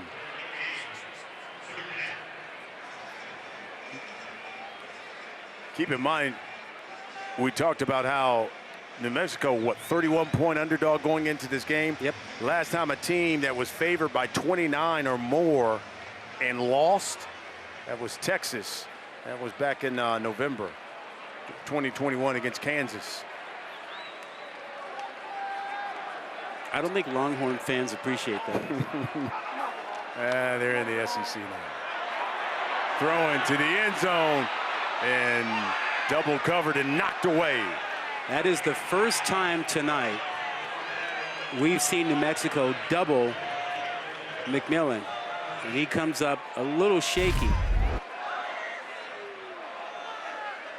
Looked like at the end of it, and there's complete holding going on down there, and that's not even flagged.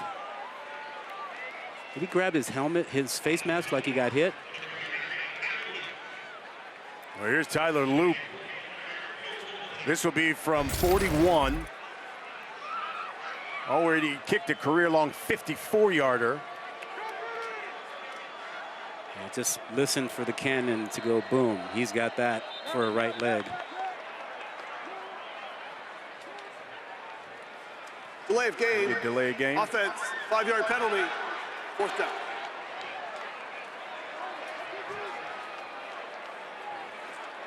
Push it back 5 yards, so we'll be looking at about 46-yarder now. Well within his range.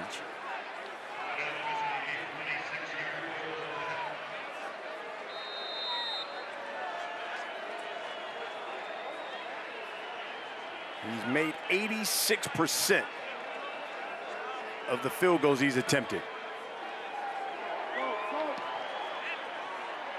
Man, this guy has got a leg on him. Told you, it's a cannon, man. Oof. And it's good. And the Wildcats back with a 3-point lead.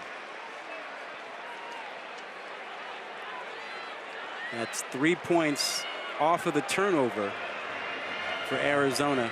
And actually, New Mexico got out cheap with that, considering how deep Arizona got into New Mexico territory. Arizona, so number 16, New Mexico defense holding up a little bit. There's the Taco Bell Live Más student section. You know, all season long, student sections across the country are competing to be the Taco Bell Live Más student section of the year.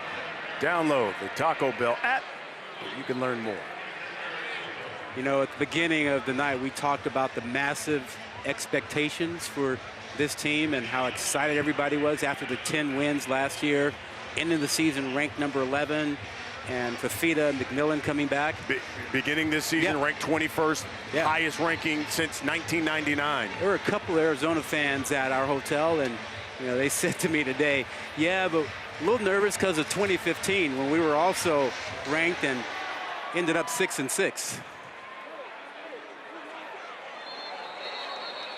Touchback for the Lobos. Hey, Sunday night baseball, the matchup, you got the Braves and the Phillies. Comes your way 7 Eastern right here on ESPN, ESPN Deportes, and ESPN Radio. Our coverage begins at 6 Eastern, baseball tonight, and Sunday night countdown. Well, if I'm Bronco Mendenhall, I could not be happier with this first half. The way his team fought back after that opening punch with McMillan opening up a long touchdown to go make the score 7-0. They've battled back. They're within 3 points here. He's got to be pleased with this effort in the first half. You know, just run this clock out. Wildcats will get the football to begin the second half.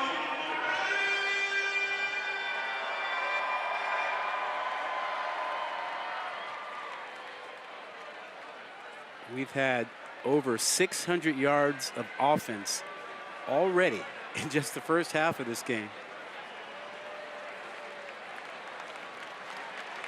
Well, our score at the half, Arizona 27. Half. They've not run the ball very much in this game. 9 attempts for 28 yards, and they're facing a defense that has struggled to stop the run, but they were having some success in the air, and they stuck with it the entire first half.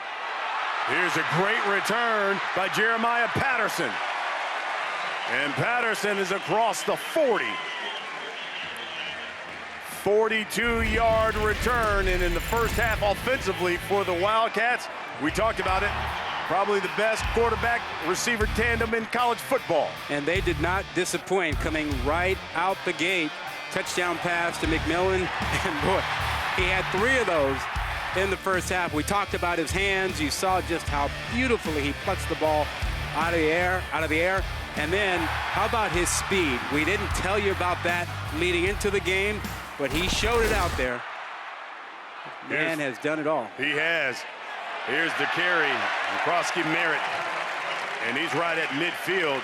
You talked about Fafita and McMillan. Fafita has thrown 9 passes to McMillan, and T-Mac has caught 6 of those for 208 yards, 3 TDs. The rest of the team, just 6 of 12 for 70 yards. Yeah, well, you know, if they haven't figured out how to cover him, you can keep throwing to him. Most ever in a season opener. He's at the top of your screen for T-Mac.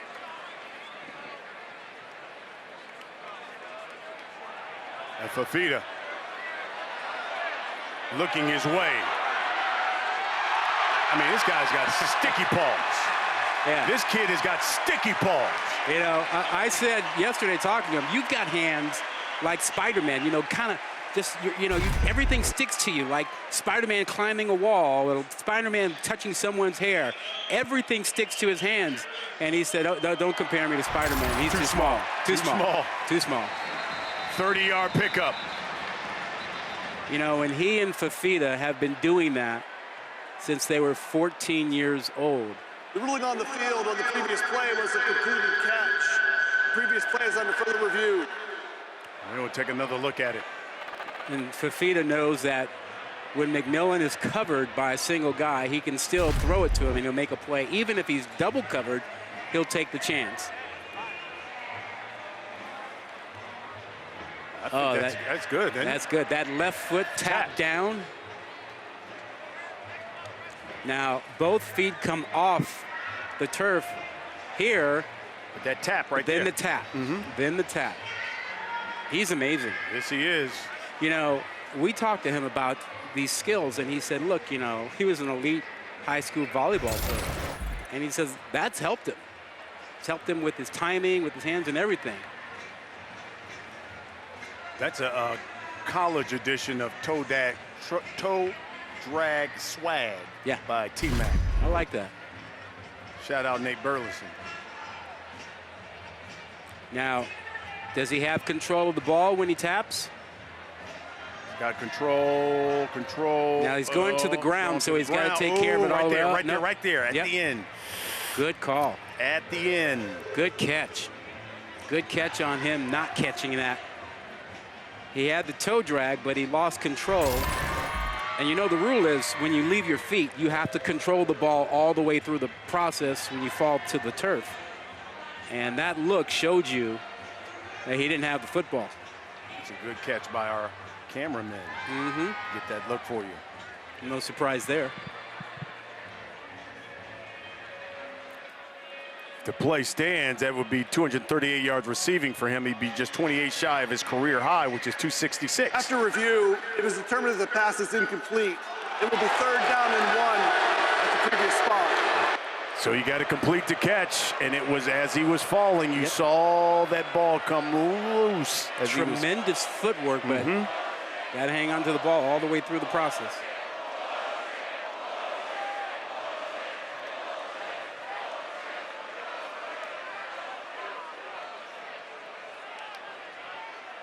So they'll bring back the chains, and we'll be looking at 3rd and 1.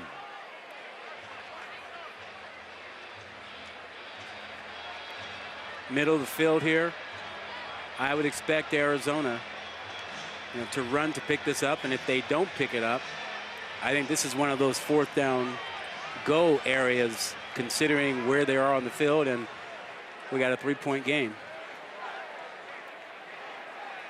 Conley in the backfield. 2 tight ends.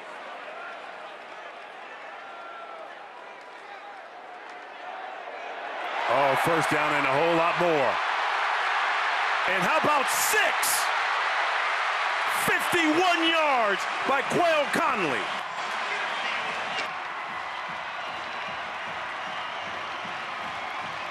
He came over with Brent Brennan from San Jose State and scores his first touchdown as a Wildcat.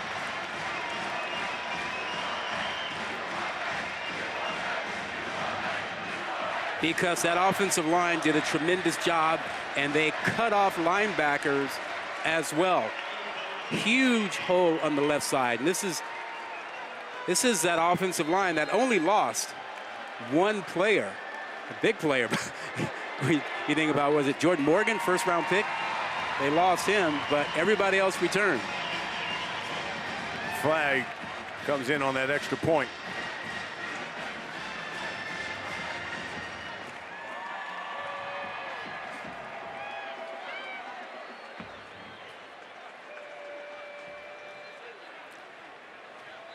Did you see that, the face of Bronco Mendenhall? I mean, you get no call, no catch. You're looking at 3rd and 1. There are fouls on both teams.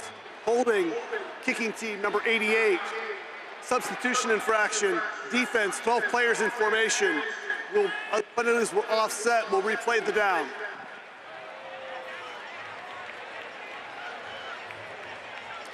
Longest touchdown run of Quail Conley's career. And this was on 3rd and 1. Yeah, remember, he played for New Mexico last season, so this is a sweet moment for him. Look at the tremendous blocking on that side. You got your tight ends doing a great job. Miranda, showing those Miranda rights there, getting a tremendous block. And then Conley easily finding his way to that big hole.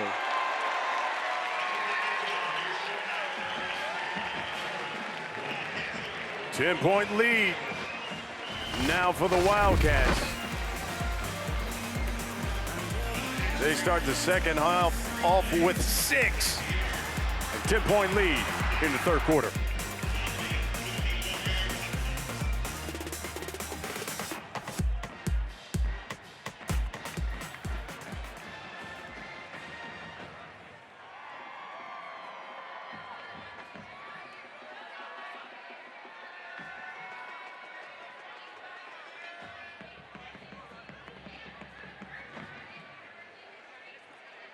Arizona number 16 will be wearing number 55.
This is the Big 12 here on ESPN.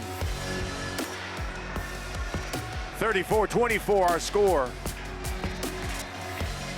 We've only played a minute 20 here in the second half. As Tyler Loop will kick things away.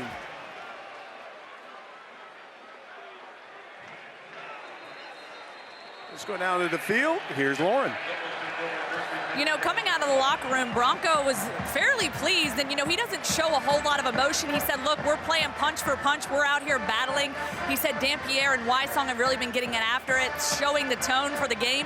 But I got to tell you, he all throughout the week, he coaches him up. He's been very calm on the sidelines, but after that last touchdown that Arizona put in the end zone, he was not too happy about it. You could see the look on his face saying, oh, no, here we go. Definitely a lot of disappointment as they are now trailing 10. Big offensive series in for him. And here's Sanders. A little misdirection. He picks up 5. Yeah, Lauren's point is right about the look on his face. He recognized the impact of this, because not what you want to do coming out of the locker room, give up a 3rd and 1 touchdown run like that. Not from 51 yards out. Nope, not at all. Huge series like you mentioned here.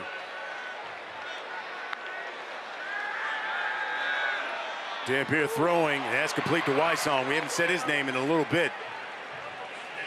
That's a 14-yard pickup. You don't get Arizona playing an awful lot of soft zone as they did that time. And just the curl route behind the safety, in front of the free safety, worked out nicely. Wysong's got 120 yards receiving. That's a career high for him. Oh, a pick! There's Trey Stooks.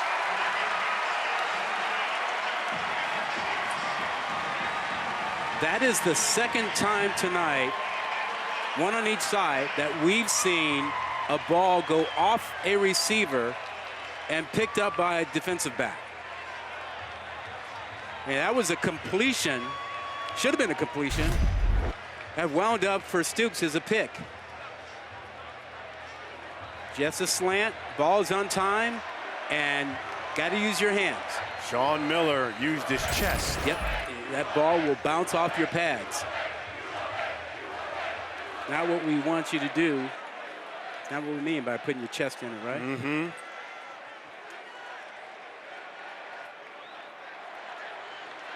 Fafita looking for T-Mac across the middle. T-Mac, give him another 6.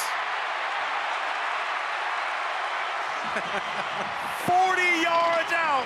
Oh, man. This kid is a baller. Oh. I mean, he's been better than we advertised. And Fafita has been everything we've said about his accuracy and those intermediate throws over the middle. He gives his receiver a chance to get yards after the catch. And McMillan has the speed to do it. And we've seen that tonight. Wow. 4th touchdown catch of the night. Ties the program singles game record. Jacob Cowing did it last season against USC. It's now 41-24 as Teteroa McMillan with 7 catches, 248 yards receiving. His career high is 266. He is considered to be a lock to be a top 10 pick in the next NFL draft. The only other receiver who's considered Arizona, in his class 16, is Luther will be Burden number at 55. Missouri. And those two will jockey for who will be the top receiver taken in the next draft. But the accuracy of his quarterback, giving him a chance to make a play, to get yards after the catch, I mean, this combination is outstanding. Got the protection against a blitz, and he was wide open. Wow. Fafita has now thrown for over 300 yards and 4 touchdowns, all 4 of them to that man. Yeah, well, when your offensive line picks up the blitz and you've got a defensive back at the mercy of McMillan, you're in trouble.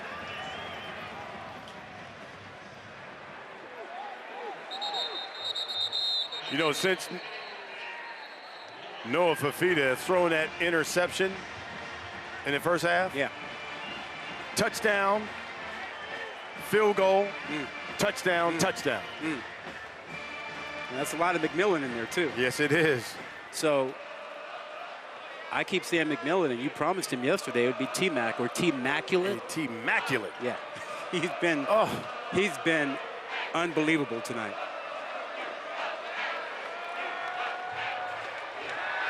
Here's Dampier. You're going to have to go to work. And that one to the outside. And they say incomplete. This is a very dangerous Ruling on time. the field is an for the incomplete Lobos. pass. Second They down. need a drive. They need to get a score to stay within striking distance. Tremendous first half. But the first two series by Arizona, they've been pushed to the edge here. They need a stop. They need their defense to have a little time to rest. They got to get a score.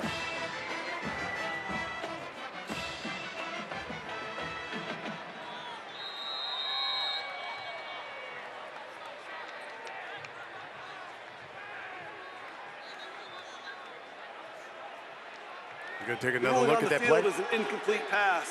Previous play is under further review.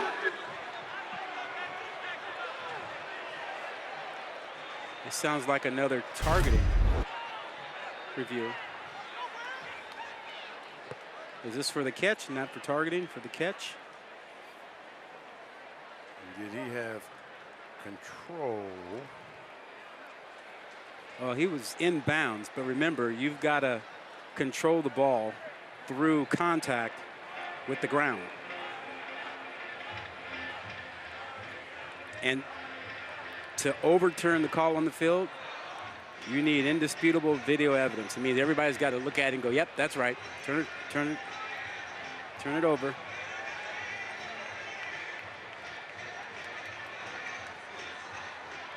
I just don't know. Yeah. Because his back shields it. Yeah, I'm not seeing enough. Well, you had two officials Right there, disagreeing. yeah. Yeah. The official behind said incomplete. The official in front said catch. And if you look at Davis's body language, it wasn't like he disputed it when the ref came in and said incomplete. Mm-hmm. I just don't know that we've seen enough to change the call on the field.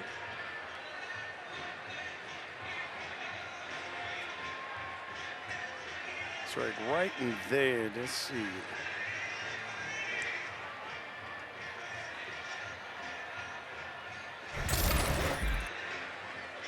It's hard to call any of that a definitive look. Mm-hmm.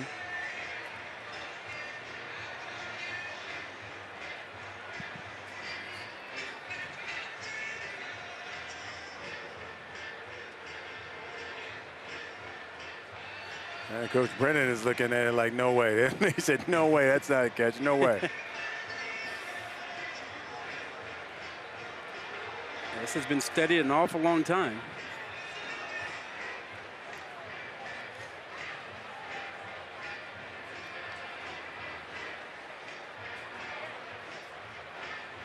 Otherwise, they'll be looking at 3rd and 10. After further review, the ruling on the field stands. Second down.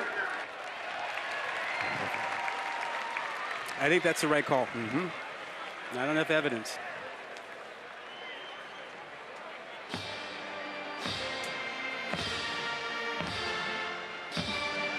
So 2nd down and 10 for the Lobos.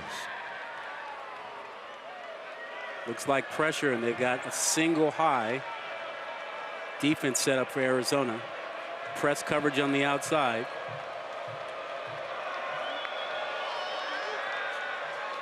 Here comes that pressure. Dampier eludes it. Stiff arm. He gets out of bounds at the 30. Dalton Johnson forces him out. Well, Dampier knew that there wasn't going to be anyone in the secondary really hunting him since it was press man coverage. And that's a little face masking, but how about on the sideline? Oh. That's a tough hit. Got Got to be alert on the sideline. Yes, you do. Big third down here for New Mexico. See if they can go to Wysong. That one is good. Trujillo. He takes a licking, but held on to it. It's an 11-yard pickup. They'll move the sticks. Was that Maldonado who came in with the hit?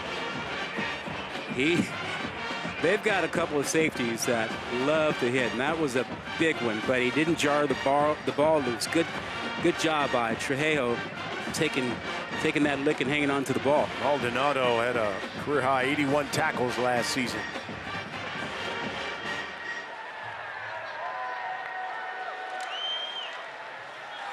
Dampier keeps it. And here comes the flag.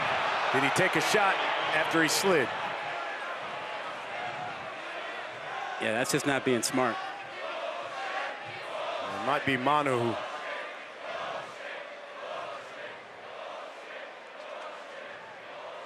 I mean, when the quarterback slides, he's giving himself up. You can't even touch him. Dead ball, personal foul, late hit, defense number 5, 15 yards added to the end of the run, first down. It's the right call. I mean, he goes into his slide. There's plenty of time to stay off of him.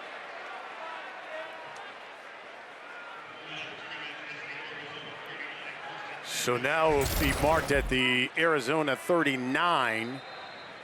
Manu, by the way, he's got 5 tackles tonight. 2.5 of those for a loss, but that one's costly.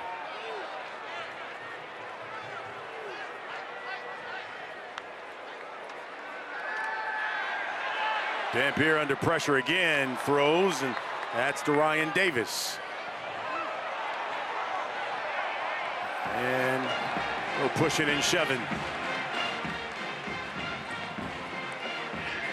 Well, there's been an awful lot going on with the receivers and cornerbacks in this game. A lot of man coverage, a lot of mutual combat, guys, receivers fighting back against defensive backs, and sure there's a little bit of talking going on too. There's Sanders, gets to the outside, and forced out of bounds by Dalton Johnson.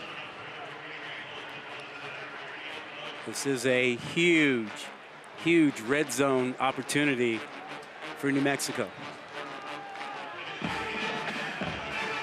They'll move the sticks. That's a first down. They mark it at the 19. It is amazing how different this offense is from last week. They scored only 14 points last week and 17 points last week. Here's Sanders.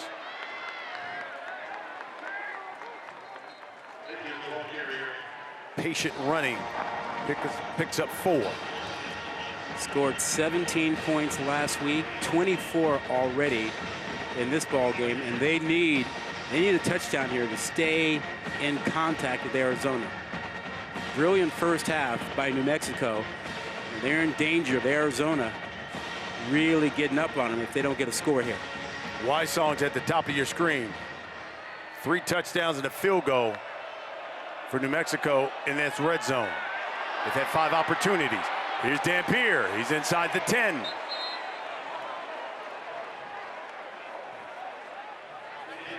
And you just knew that after last week when he only ran it 3 times, that New Mexico would change their offense, and the adjustment tonight has been to get him more involved, to use his legs.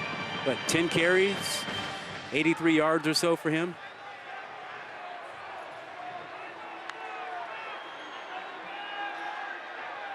Sanders powers his way to about the 7. Now the question about Arizona's defense this season was the defensive line, because they lost pretty much their entire defensive line to transfers. They feel like they've got 8-9 guys who can play. They've been rotating them a lot tonight, part to get everybody in the field, part because it's so hot down there.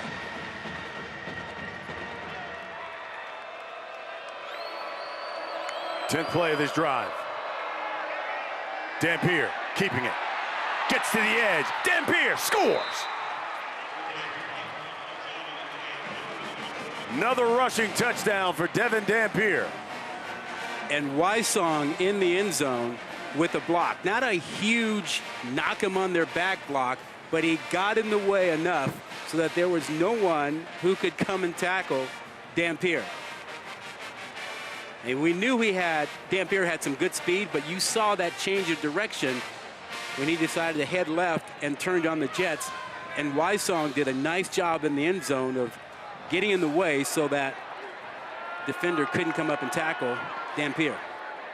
Devin Dampier has now carried it 11 times, almost for 100 yards. He's got 92 yards rushing and a couple of touchdown runs to go with the 2 he's thrown through the air. This time with his legs, and gets to the edge, and he scores 6. And the Lobos now down just 10.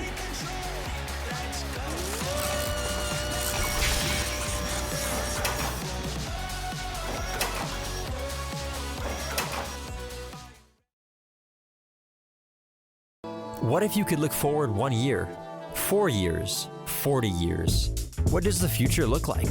How will you ignite it? This is where the future gets fueled, where ideas come to life and identities flourish. This is where we define opportunity as individuals and as a pack. Being a Lobo is about so much more than the classes you take.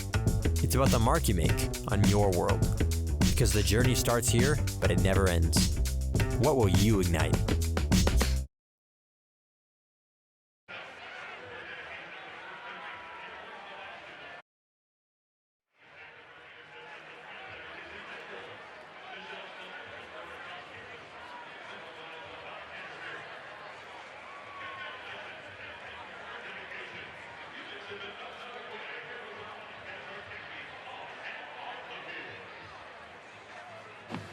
New Mexico, number 12, will be wearing number 93.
What if you could look forward 1 year, 4 years, 40 years? What does the future look like?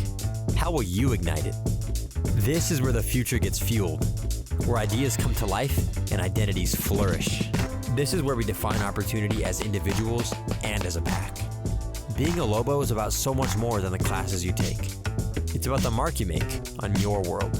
Because the journey starts here, but it never ends. What will you ignite?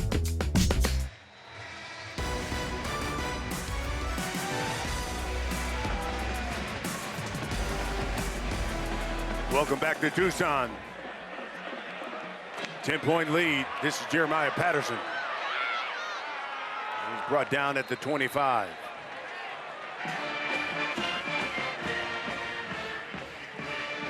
Teteroa McMillan now just 18 yards shy of his career high, 35 shy of the school record. And it's a new era for Arizona and the Big 12. 16 teams, Texas, Oklahoma, there in the SEC. You got Arizona, Arizona State, Colorado, and Utah. They've joined this conference this year. Last year, remember, it was Houston, Cincinnati, UCF, and BYU joined the league. This is probably one of the most exciting and deepest leagues in college football. This is Rayshawn Luke Speedy. And that's why they call him Speedy. And he's out the midfield. 26-yard pickup for Speedy Luke. Excellent play call by Dino Babers, the offensive coordinator, expecting a run blitz on first down. Came with the screen pass. You look at this. Yeah. For the past 5 years, the number of games decided by one score, nearly 50% of them in this conference. And that's continued this weekend. I think it was Texas Tech in a shootout with Abilene Christian, like 51-52. Yep. Fumble. And Krosky or Luke got it back. You can see the adjustment by New Mexico. Blitzes on first down to try to create a second long situation so that they can play a little bit more pass defense on second and long and third and long and not get caught in single coverage on McMillan.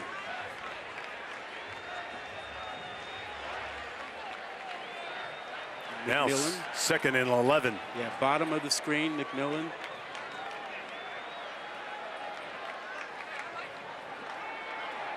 He'll go his way. He comes up with another catch. That's a win for New Mexico. About a 6-7 yard gain. No chance to run with it after the catch. Playing soft zone coverage. Boy, he's got great hands. See how low that football was?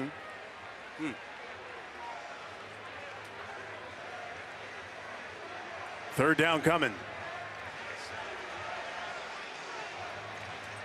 Bad matchup when you've got McMillan in the slot lined up against what looks like a safety. No one over him right now.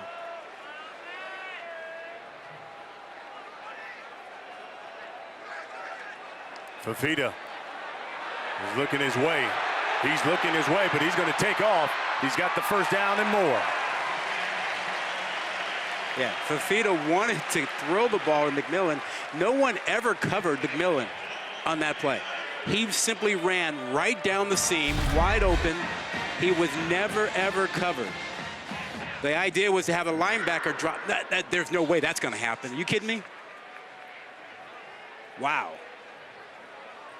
They dodged a bullet that time.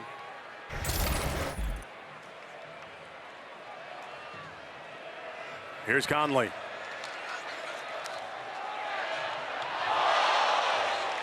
Leaps a tackler. Brought down at the 30. You know, McMillan was wide open, but Fafita was thinking, let me secure the first down here. And he said, my buddy McMillan knows that I'll throw it to him if he's double teamed, triple team. Actually, triple team came from the offensive coordinator, Dino Babers, yesterday. He said, we might throw his way if he's triple teamed. That's the first time Fafita had even run tonight. This is Krosky Merritt.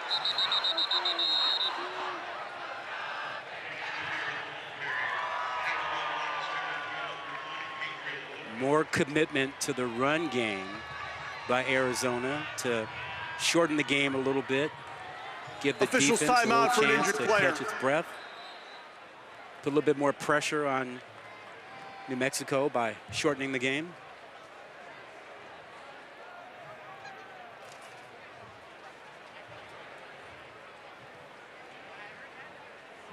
Looks like we got one of the offensive linemen down for Arizona. The redshirt freshman, Tapa Tao Totai. We'll check on him when we come back.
Good news is Rhino walked off on his own power. The next stop on the F1 schedule, the Italian Grand Prix. That's at the Monza Circuit. Comes away tomorrow morning, 9 a.m. Eastern here on ESPN, ESPN Plus in English and Spanish. And our Grand Prix Sunday pre-race coverage begins at 7:30 a.m. Eastern. Third down, Fafita over the middle. Same story with this guy. And did he get in? They're gonna mark him at the 1. Yeah, that is just poor situational awareness for the New Mexico secondary. They had trips formation, and he was the closest to the line of scrimmage. Did he actually get in? Oh, no, yes. Good call. Great Good call. And he's short. But he's had a couple plays in a row where when he was in trips or slot, he was essentially uncovered. He's now got a new career high. New Mexico has called their first timeout of the half. 30-second timeout. What I don't understand, because is when a receiver is just, killing you the way McMillan has tonight, everyone in the secondary needs to know where he is at all times. He is now the Arizona single game all-time leader in receiving yards with 285. The old record was 283 by Jeremy McDaniel. That was in 1996 against Cal. Well, and every time Fafita looks up and he sees that no one is over McMillan, I mean, these guys have played together so long, it doesn't take a signal or anything verbal. They have the nonverbal communication, like, I'm coming to you. There's no one near you.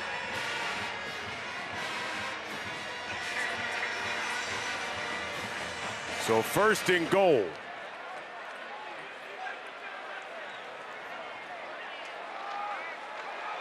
Conley. Touchdown, Arizona. And a flag.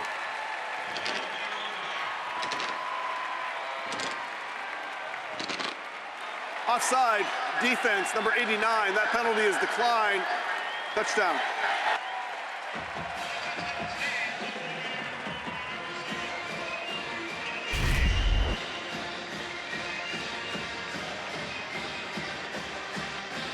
Conley with his second rushing touchdown of the night. Don't forget, he went 51 yards to start the second half. The blocking on the right side of that offensive line, just dominant. And remember, after Rhino got hurt, they moved Jonah Sava-Anaya over to the left side. And then they were still good enough to run back to the right side.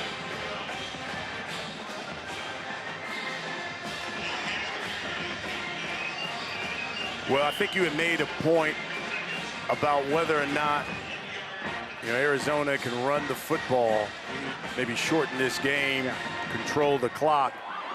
You look at the first half, and Wildcats ran it 9 times for just 28 yards. Third quarter, 7 times, 74 yards, a couple of touchdowns. Yeah, just knowing Dino Babers, the offensive coordinator, and his sense of what they need to do to play complementary football, to help the defense out. He's always had that in mind as a coordinator and as a head coach, and he just felt that was going to come when he saw the halftime stats. Arizona, that they only number ran it 9 16 times. will be wearing that number doesn't work. 55.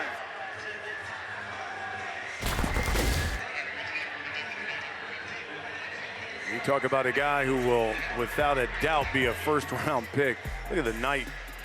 Teteroa McMillan, 9 catches, 285 yards. That's now a program single-game record and 4 touchdowns. And I thought the night that Travis Hunter for Colorado had on Thursday night, I was like, wow, that's amazing. And it still is, because he also played defense. But I haven't seen a receiver this weekend have a night like this man's having.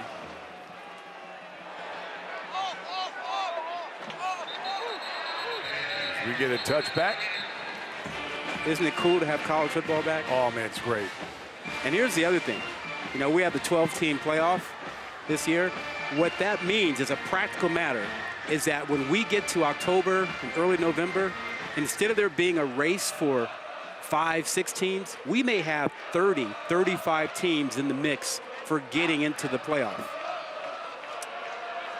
It's the beauty, considering it was, what, 4 teams last season. Now you get 12. Dampier, under pressure, hit, ball's loose. And a scoop and score. Groves Killebrew. And the onslaught is on here in Tucson. The ruling on the field is a fumble recovered by the defense for a touchdown.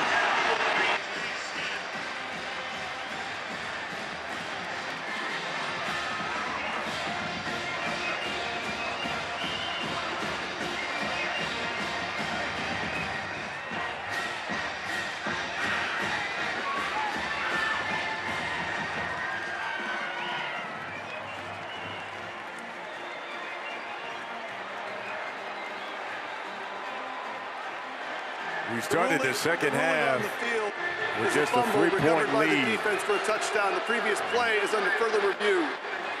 Stephen Barron and the crew want to take another look. Well, yeah, I think that makes sense. I mean, we talked about ball security for Dampier and that he runs a lot holding the ball with one hand and kind of waves it around. And even in the pocket there, as he was breaking down, he only had one hand on the football. We talked about that earlier, and this time it comes out. Now, is it a pass or is it a fumble? The arm has to be coming forward. Any movement forward would make it a pass.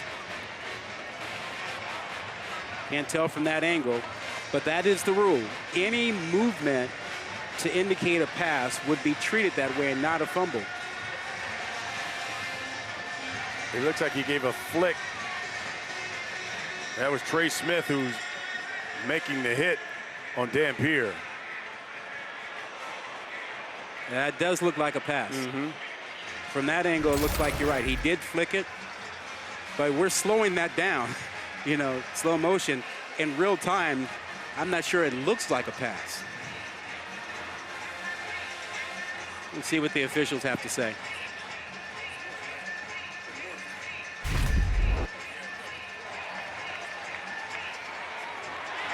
There's real speed.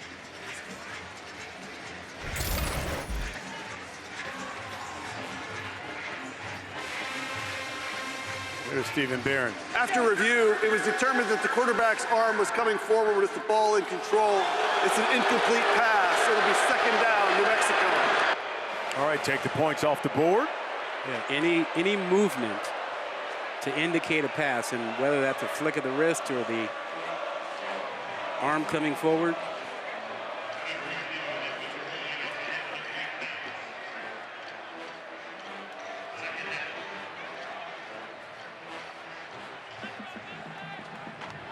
Second and 10 for the Lobos from their own 25. Will change in the secondary for Arizona. Genesis Smith has replaced Maldonado, who got hurt earlier in the game. And we get offsides.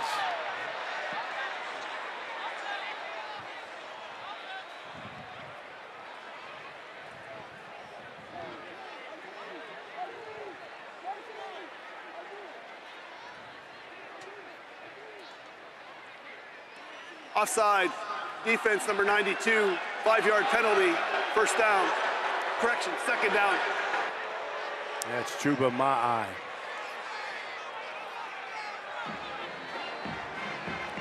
Yeah, Ma'ai is a UC Davis transfer, 350 pounds, part of that rotation Arizona uses. And wrapped up is Sanders as Genesis Smith. They love this kid's ball skills. Yeah, he's from Chandler, Arizona, about 90 minutes away.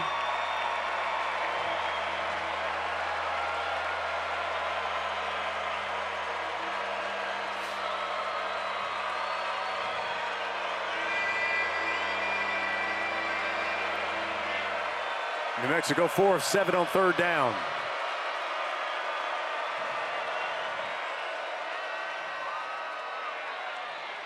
Dampier throwing.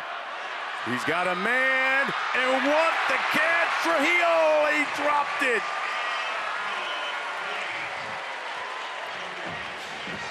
Trujillo did the scramble drill.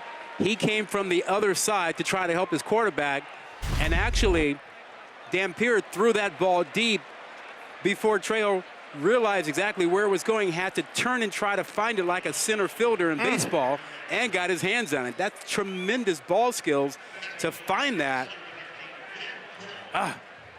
And Marquise Groves Killebrew. So close. It's about ball skills to knock it away. Yep. Rodriguez in to punt things away. Jack Luttrell. And another flag. Ball start, offense, number 34, 5-yard penalty, 4th down.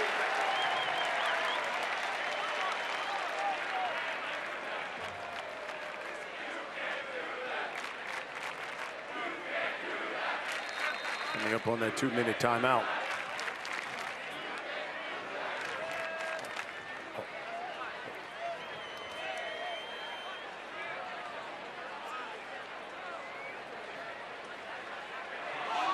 Oof, that was almost blocked. And that hit an Arizona player. Yes, it did.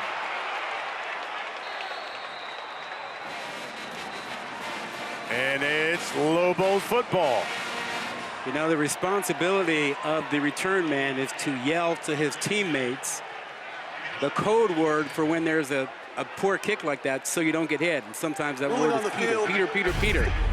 Kick was touched and by you should hear that and try to get out of the way. 1st down. Find the ball. Now I'm sure he's being told, get away, whether that's Peter, or something else. Never moves or looks for the ball. That was Hiram Hatch. Came up with the recovery. Here's Sanders.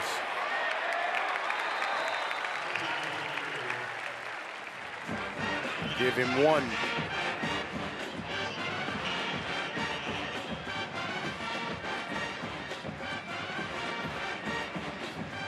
We were talking earlier about Danny Gonzalez, the linebackers coach and special teams coordinator, was the head coach at New Mexico last season. His alma mater fired him after 4 years.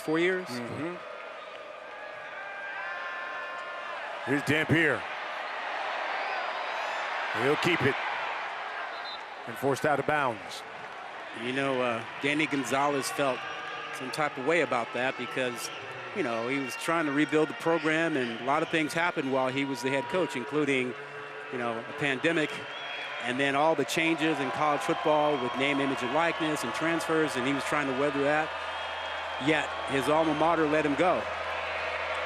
And he's over here at Arizona, one of the 2 head coaches on the staff with Brennan, along with Dino Babers.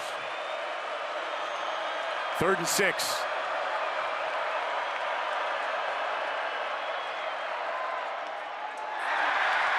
Off the hands of Trujillo. And it looked like he tried to catch that with his body again. We've already seen a couple balls bounce off of receivers tonight when they've done that. There was a lot on that ball, a lot of pace on it. So 4th and 6. I think you got to go for it here. I agree. Yeah, got to go for it. No-brainer here. A punt does you no good.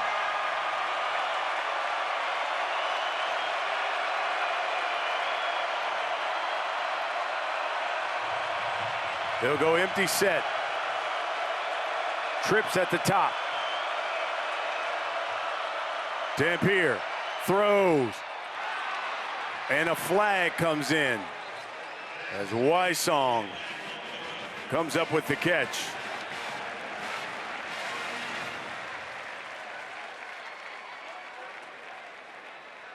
Been a lot of laundry this quarter.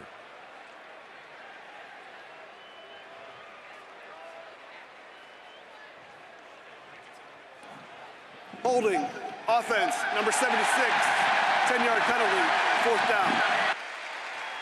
The big wall. He had a rough first quarter. He is Unamba, 6'4", 330. He's flagged, as you mentioned earlier in the ball game. And you get those hands outside of the chest area, the body frame, you're going to get flagged. So Rodriguez will punt this away. Genesis Smith at his own 5.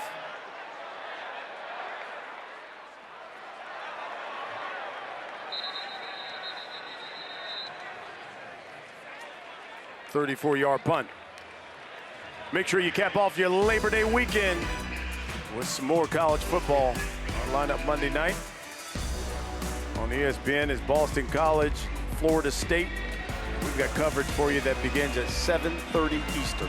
A tremendous day of college football today. You know, we talked about Miami and Cam Ward and how great they looked, and how about UGA? I mean, Georgia with the beat down on Clemson. And we still have more tomorrow. LSU, USC, and Florida State and Boston College Monday night. Not a bad weekend. Here's Krosky Merritt. Stays on his feet, first down, about 15. Christian Ellis makes the stop. There with a nice run by Bill, and so I think we got to control the field a little bit and do a great job playing defense. Simple, just play good football. Thanks. Good football. Thanks, Coach. All right.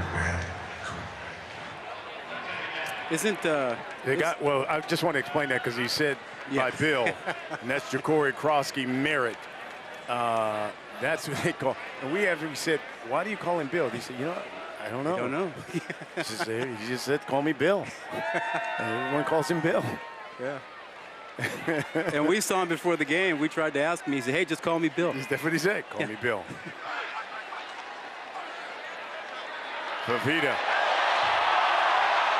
That's the Malachi Riley. The other thing you got from that interview is just how chill, how relaxed Brennan is. You know, he told us that being mentored by the late, great Dick Tomey, he learned the most important thing, that Dick Tomey told him, football is not complicated. People are complicated. Keep that in mind and you'll handle your team just fine.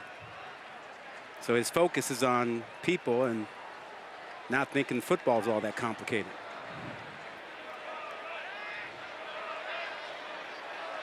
Third down.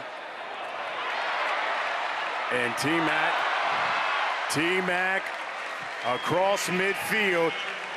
And this guy has now over 300 yards receiving. How? Why? Why is he completely left alone?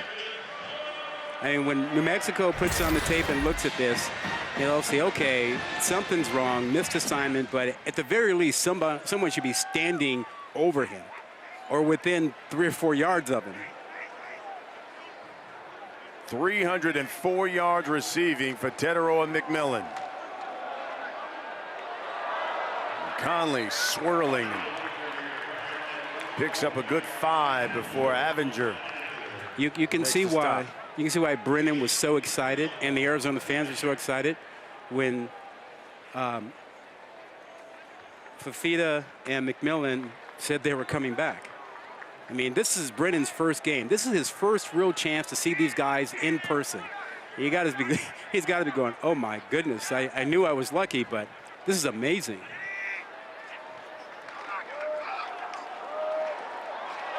Merritt brought down close to the 30. Another 8-yard pickup. Another chunk yard pickup. They keep the clock rolling. You think you know how good players are based on what you've seen on film and in practice, but you really don't know until you're in a live game situation with the crowd and the lights on. And now he knows just how special a couple players he has on that offense.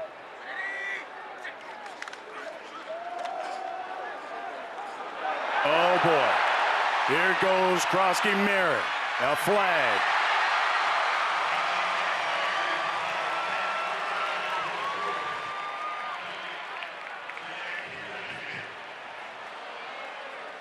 It would be a 28-yard pickup. But that thing's coming back. Yeah, you know how badly he wanted a touchdown? Offense number 73, 10-yard penalty enforced from the spot of the foul. First down. Matthew Lotto. True freshman. But Bill wanted that touchdown against his old teammates. By the way, T-Mac now with 304 yards receiving, fourth player with 300 or more receiving yards in a Big 12 game. There's Lotto, you see, just coming out to grab the defensive back. Didn't let go. Here's Fafita. Uncorks one to the end zone for Riley. Incomplete. A great, great play by Taylor, the cornerback on that side. And just because that left hand is draped around the back, that is not pass interference. You can get leverage. That is fine as leverage, as long as you don't turn the receiver around. That's a good play.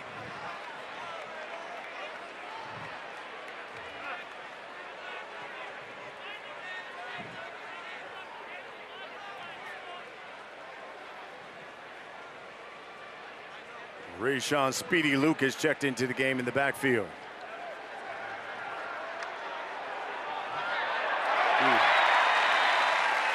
And Chris Hunter makes the catch. Arizona moving the launch point to get Fafita away from some of the pressure because New Mexico had been bringing blitzes inside. They move him away, give him a chance to be free and to see downfield a little clearly. Although, you know, surprisingly, they say he never has any trouble in the pocket seeing down the field, even though he's only about, 5'10" or so. Fafita is now thrown for over 400 yards, 423 to be exact. And I think we get a timeout by New Mexico. New Mexico has called their second timeout of the half.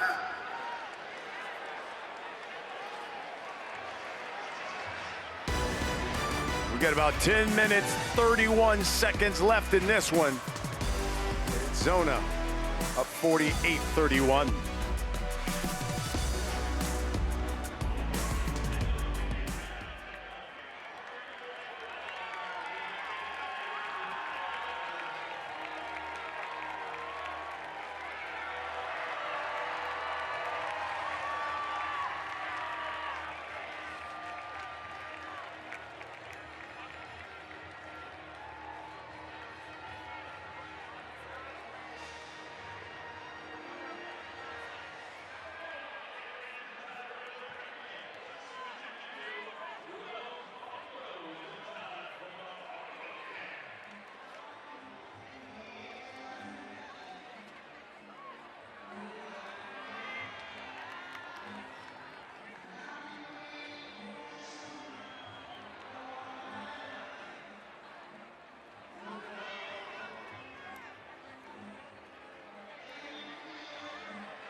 Want the latest on today's games? Just tell Siri, show me the college football scores.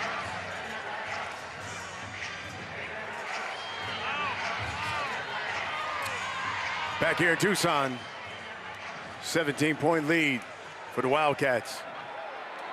Fafita looking for T-Mac to the end zone. And incomplete. By the way, in case you were wondering, last guy to catch over 300, Jackson Smith and Jigba. About 3 seasons ago, had 347 in the Rose Bowl against Utah. As we take a look at this week's college football rankings, brought to you by Allstate. You know, we said going into this game that Arizona had the second longest win streak in the country. The longest, of course, the defending national champions, Michigan. See all the W's there, week one. And here's Quail Conley. And Quail Conley's got 3 touchdowns on the night.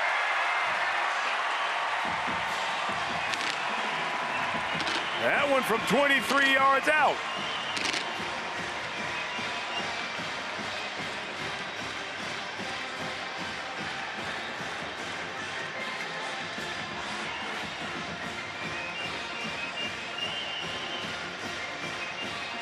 How frustrated do you think Bronco Mendenhall is when he looks across the way and goes, that guy was our running back here last year, and we're playing against him tonight, and he's got 3 touchdowns against us? We could have used him on our side.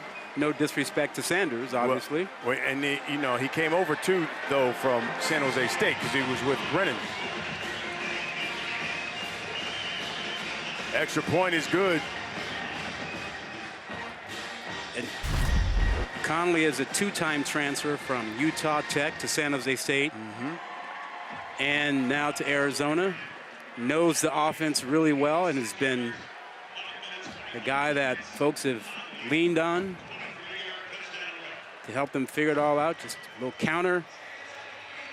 Everybody's on skates for the New Mexico defense, being pushed back 3, 4, 5 yards.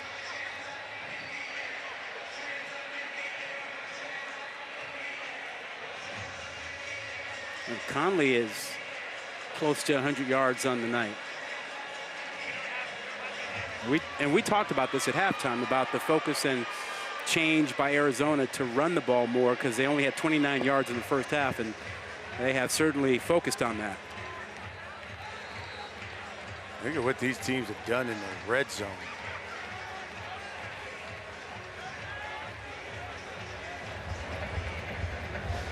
Heck of a night for those two.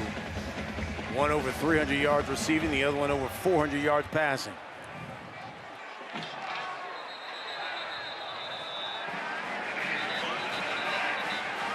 The Big 12 is going to be fascinating this season. You mentioned all the one-score games that they've historically had, and, you know, pick it out of a hat. Who's going to win it? Utah, Iowa State, Kansas, Kansas State, Arizona. I think it's pretty wide open. You can see these guys have been playing together since middle school and Certified High School there in California. Been a lethal duel for a long time. Sort of amazing to have 4 guys from one high school in the same recruiting class wind up at the same college. Now, a lot of that was because, you know, Fafita went out of his way to encourage the other 3 to join him at Arizona.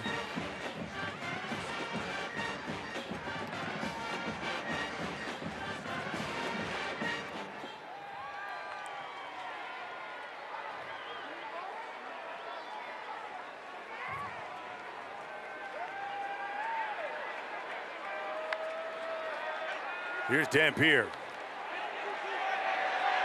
Avoids the rush, throws it away. Let's go down to the field. And Lauren Sisler.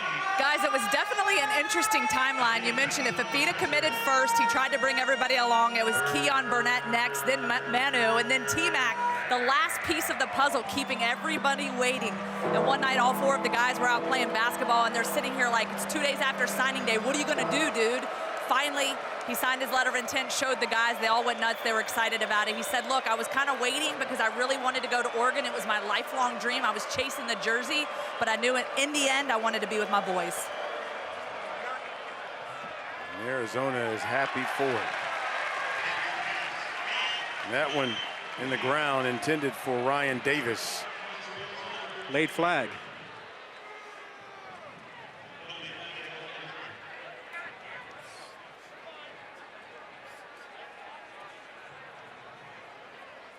After the play, unsportsmanlike conduct, number 91, defense, 15-yard penalty, automatic first down. That's number 91's first unsportsmanlike conduct foul.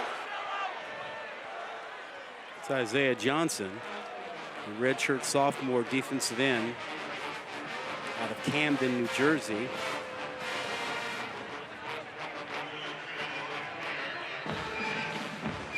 That is not a good play. No, because it gives the Lobos new life, and especially when you're trying to just put the game away.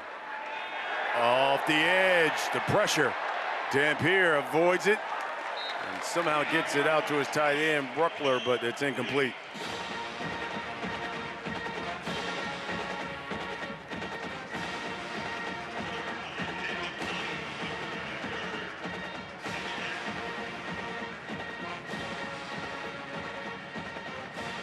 That young man has never given up. 100 yards rushing, 18 of 34 passing.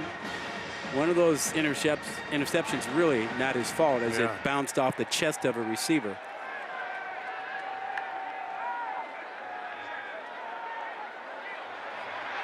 Here's Jacobs.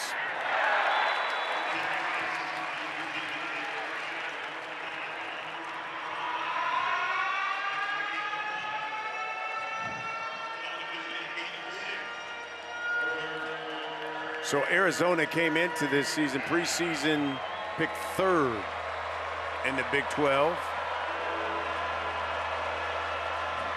You getting a first look at them here, Rob. What do you think of your thoughts of Arizona in this conference? Big 12 is wide open. Arizona offensively can play with anybody. They're going to have to work some things out defensively. But in the Big 12, if you can't score, you can't win, because it's been a wide open conference, you know, for years. So what this offense will do is give them a shot in every game. You talked about how wide open the parity is just amazing when you talk about the Big 12, because there's been 4 different Big 12 champions over the last 4 seasons. Yeah, and they're the top 3 projected for this year, but that doesn't even include Iowa State. Here's 4th and 1. Full house. And he ran right into the line. I don't know if he got it. That was Nequari Rogers. I think the second effort gives it to him. Yeah, he ran right into the back of his own offensive lineman, like he had his eyes closed. And then when he opened his eyes, he said, oh, the hole is to the left. Let me go get this. Hey, he runs right into the back of his own guys. And then he figures out it's to the left. Let me move over there. You got to keep your legs moving.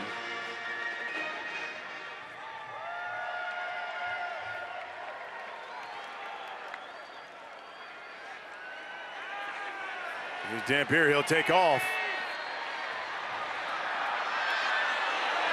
Takes a hit inside the 25. Dalton Johnson. Yeah, you'd like for him to get down. You know, he slid earlier in the game, but man, he is a competitor. He's trying to get more points, get into the end zone. To him, this game is not over, but you don't want him taking unnecessary shots like that, because they got a long season ahead of him. 121 yards rushing for him. Yeah, he's taken some hits tonight. He's rushed the ball 14 times already and been hit in the pocket a few more.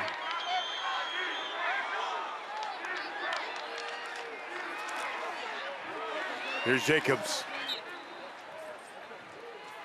What's your reaction to Arizona and how they look and how you see them in the Big 12? Well, again, when you look at the parity of this division, I mean, they've had 4 different teams that have been champions over the past 4 years. Yep. 7 different teams have played in the championship game. Yep. So, again, as you talk, it's wide open. Yeah. And if you can score, you can win in the Big 12, and Arizona can definitely do that. I mean, I get why people like Utah. I mean, I like Utah too. Cam Rising is back. But you look at what Kansas has, what Kansas State has, and Iowa State has 20 starters back. This thing is wide open. And here you got more flags coming in after the play is over. And if you're Coach Brennan, you are not happy about these penalties your defense are getting when you're trying to saw the game away. After the play, unsportsmanlike conduct, number 1 of the defense. That 15, that better be enforced half the distance to the goal. That's number 1, second unsportsmanlike conduct. He's got to go. He's ejected. That's the second on Tacario Davis. Yeah, he can't have that. He is too important to allow his emotions to get in the way to where he's out of a game, even in a game that's decided like this. I remember that first half after that extra point. Looked as if he was giving somebody an extra hit. Yeah, and he's got a bright future. He is a projected first-round pick as a corner. And the left hit. You know, he and Wysong were going at it all night. 9 penalties now for 100 yards is Arizona. As you talk about, that's something you got to clean up. Yeah. It'll cost you in big games. Yeah, and he's learning a lesson tonight. He got 2 of those. You know, he's got to leave. You can jaw with receivers, but you cannot allow the receiver to get under your skin and force you to do something like that. I mean, if you're going to dish out the talk, you got to be able to take it a little bit without responding. Because you respond, you're going to get flagged. They will see the response every single time. And here comes more flags.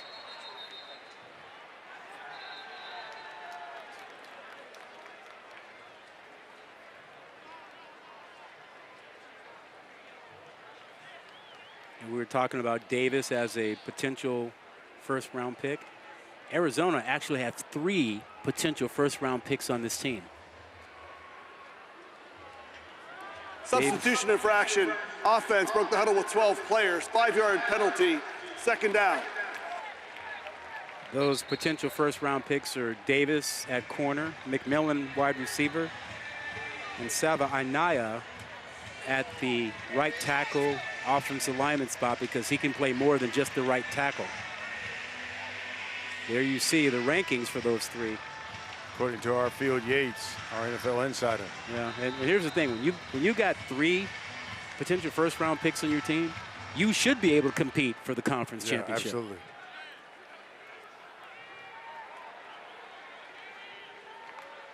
We've had over 1,000 total yards of offense here.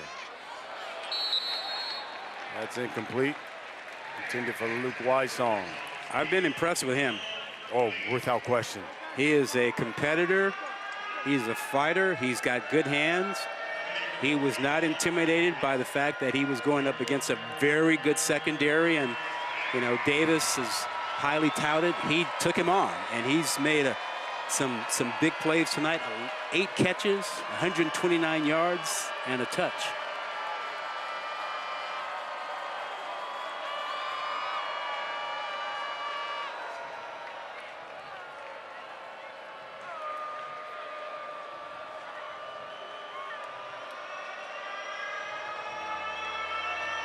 Third and goal.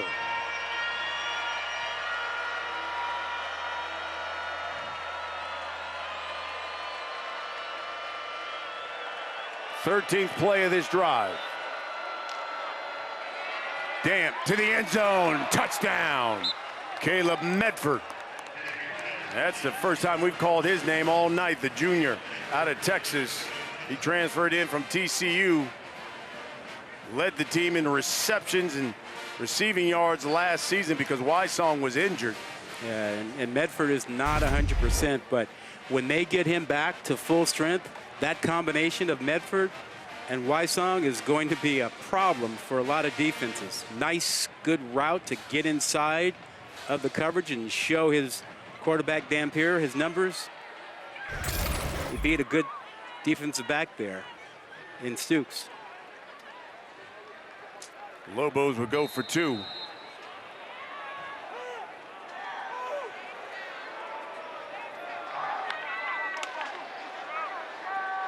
Dampier converts to Sanders.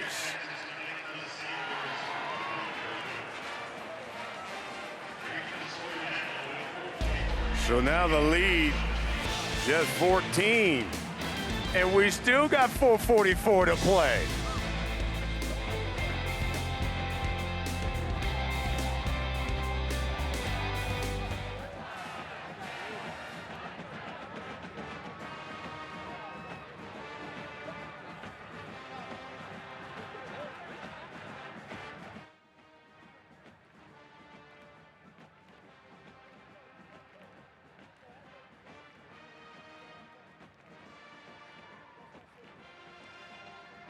Arizona number 2 will be wearing number 55.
Wildcats 1 for 3 on 3rd down tonight.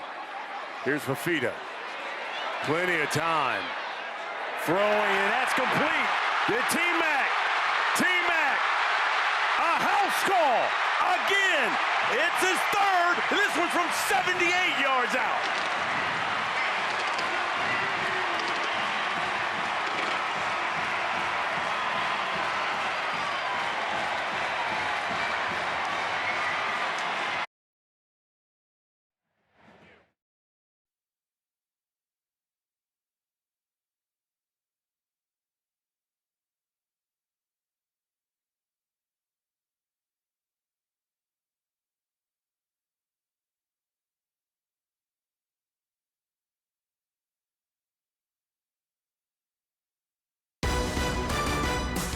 ESPN College Football is presented by IHG Hotels and Resorts. 19 hotel brands, 1 loyalty program. Download the app.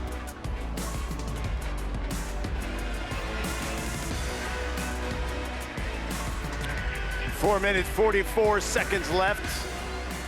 The lead is 16 for the Lobos, down 16 to Arizona. So you need a couple of scores, a couple of 2-point conversions, and maybe an onside kick. Got to start with the onside kick. Looks like the Wildcats have brought that hands team on.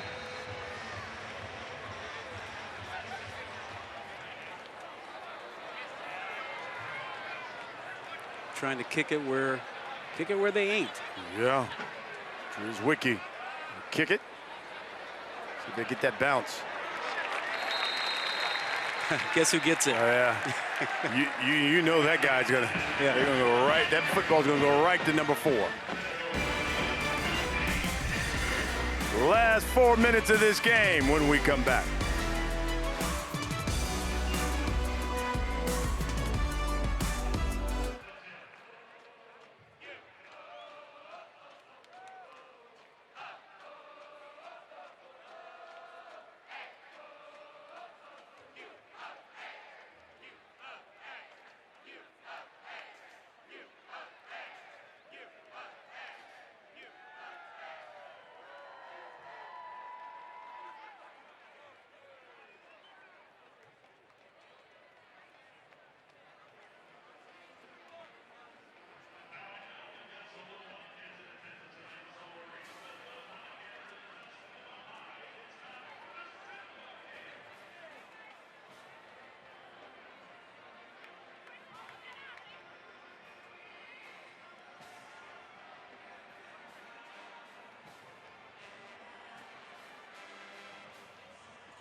And let's take a look at New Mexico's Colby Brewer as we honor those who serve, brought to you by Navy Federal Credit Union.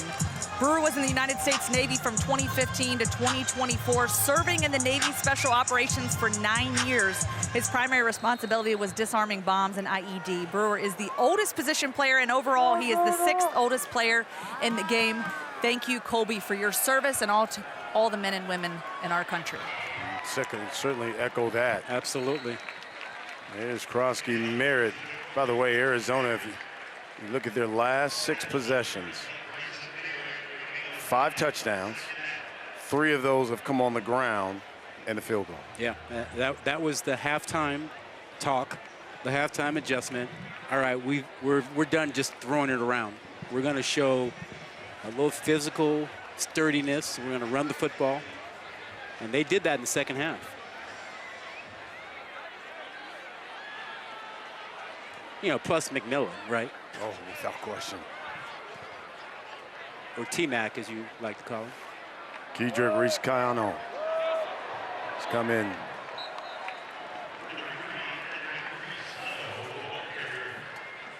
And there's Reese-Cano there getting the carry. Coach Brennan in his head coaching debut as head coach at Arizona. And he's about 3.5 minutes away from his first win. How sweet is that for him? You know, he told us yesterday this is his dream job. Dream job. I mean, started as a GA here. His brother played receiver here at Arizona. His wife went here to Arizona. Dick Tomey was his mentor.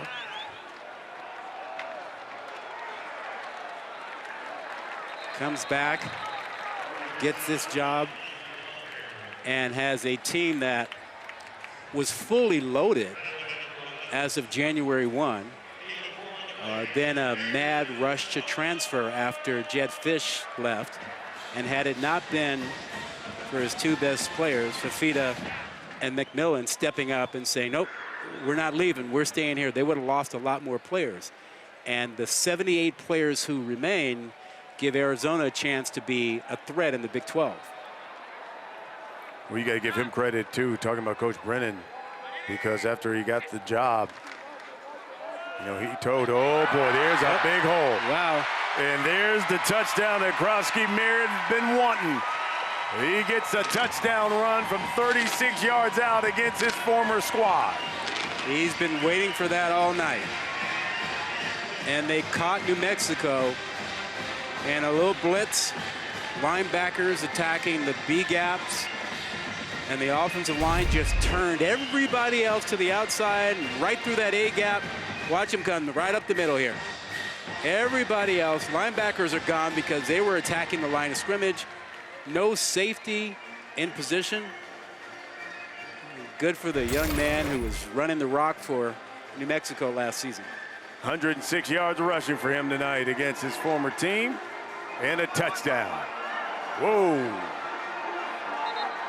That fell apart.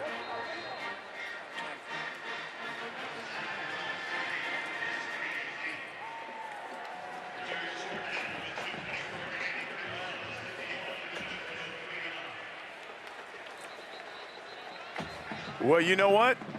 Today's a special day because 29 years ago, on this day in '96, my partner, first broadcast.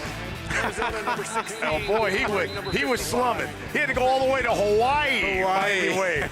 To do this one. Called that game with the great Charlie Steiner. Charlie Steiner. You remember that? I do. Man, that. You know, casual wear. We were on the Deuce, as it was known back then. It was our first broadcast, and we had a blast with it. It was awesome, you know. And who knew that would be my first game at ESPN was in Hawaii. How about that? Yeah, you know. 29 years ago. Unbelievable. It's something. It's been a fun ride. It has been. Let's keep it going. Listen, I'm just happy. Past couple of seasons, I've got it. Let's get. Hey, this one's going to be awesome. Let's do 29 more. I don't know about that, but a few more, but not 29. Just 2 minutes and 24 seconds left in this one. Yeah. As Arizona looks to carry and close this one out. By the way, Can we get another Hawaii trip? I mean, I'd love to. That's on my bucket list, to Hawaii. Look at that. Yeah. Paisley shirt by Charlie, huh? And you and no tie, huh? No tie, a little casual vest on, you know. The problem was the Hawaiian people were not happy that we weren't wearing, you know, the local Hawaiian shirts. Oh. I never did that again. Well, Hawaiian shirts thereafter. Let's correct it. Let's go to Hawaii. All right. And wear some Hawaiian shirts. I'm with it. I have no problem with that. It's a shorter flight for me than it is for you. You're right. You're absolutely right. New quarterback here for the Lobos, Isaiah Chavez. Chavez, of course, the redshirt senior. Walk on. Started as we come on the close to that 2-minute timeout. 2-minute timeout. Last 2 minutes of this game when we come back. 61-39 to score.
(61-39) our score. Welcome back to ESPN College Football, presented by IHG Hotels and Resorts. Modelo kickoff week, and coming up as soon as we're done, Sports Center from Los Angeles, Stephen Nelson. Shout out my man Stan Verrett. They'll have highlights for you, of course. Notre Dame and A&M. How about Michigan and Oregon both struggling, and then Dodgers, D-backs, some baseball highlights for you as well. I just know that Stan's going to be pretty dialed in for that LSU game. Oh, without question. Tomorrow night against USC. Yeah. His Bayou brothers. Absolutely. Hey, it's been all about T-Mac, and that's Wildcats 1 for 3 on 3rd down tonight. Here's Fafita. Plenty of time. Throwing, and that's complete. To T-Mac. T-Mac. A house call. Again. It's his 3rd. And this one's from 78 yards out.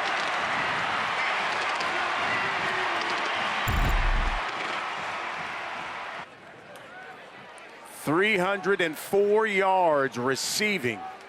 A new Arizona record. 10 catches. 4 touchdowns on the night for T-Mac, Teteroa McMillan. What a night for this young man. Yeah, he's second most in Big 12 history, that 304 yards receiving. Yeah, he'll be pleased to hear Custer's call because you did him right. Oh, man. What a night, huh? Noah Fafita, 422 yards through the air. 4 of his TDs, because all of the injured offensive player, there will be a 10-second runoff. He's got to be please reset the game clock to 1:31. National Player of the Week, or at least really in consideration for that. Can't believe he would not be with this performance. Lauren? And guys, we talk about the best duo in the country. I went over and asked Fafita's dad, Les, what he thought about it. And he said, well, they've got great chemistry. They spend a lot of time off the field together. He said, yeah, they're the best duo in the country. But of course, when you have a guy like T-Mac, anybody could throw to him. Even I could throw to him, and he'd probably be the best player in the country. And of course, it's funny because Les said that they don't have any quarterbacks in their family except for Noah. He was a linebacker, and so it's interesting how the chain of command has happened. Of course, Noah stepping up as a quarterback. It's been a pretty interesting storyline.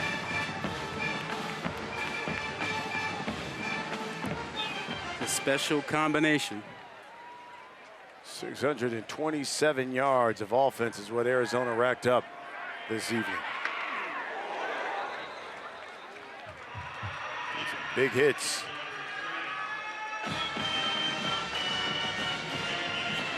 This was the 68th meeting between these two programs. Last time they met, 2015, that was the New Mexico Bowl. Arizona won that one by 8.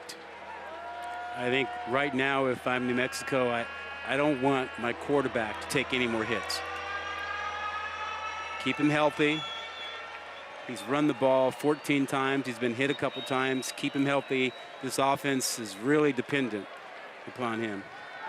Don't forget LSU, USC.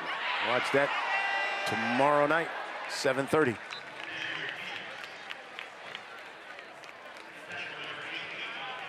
So New Mexico will now fall to 0-2 for the second time since 2015. And they've now lost 9 straight to Big 12 opponents since 2006. Wildcats will open the season 1-0. And the first victory for Brent Brennan as head coach at Arizona.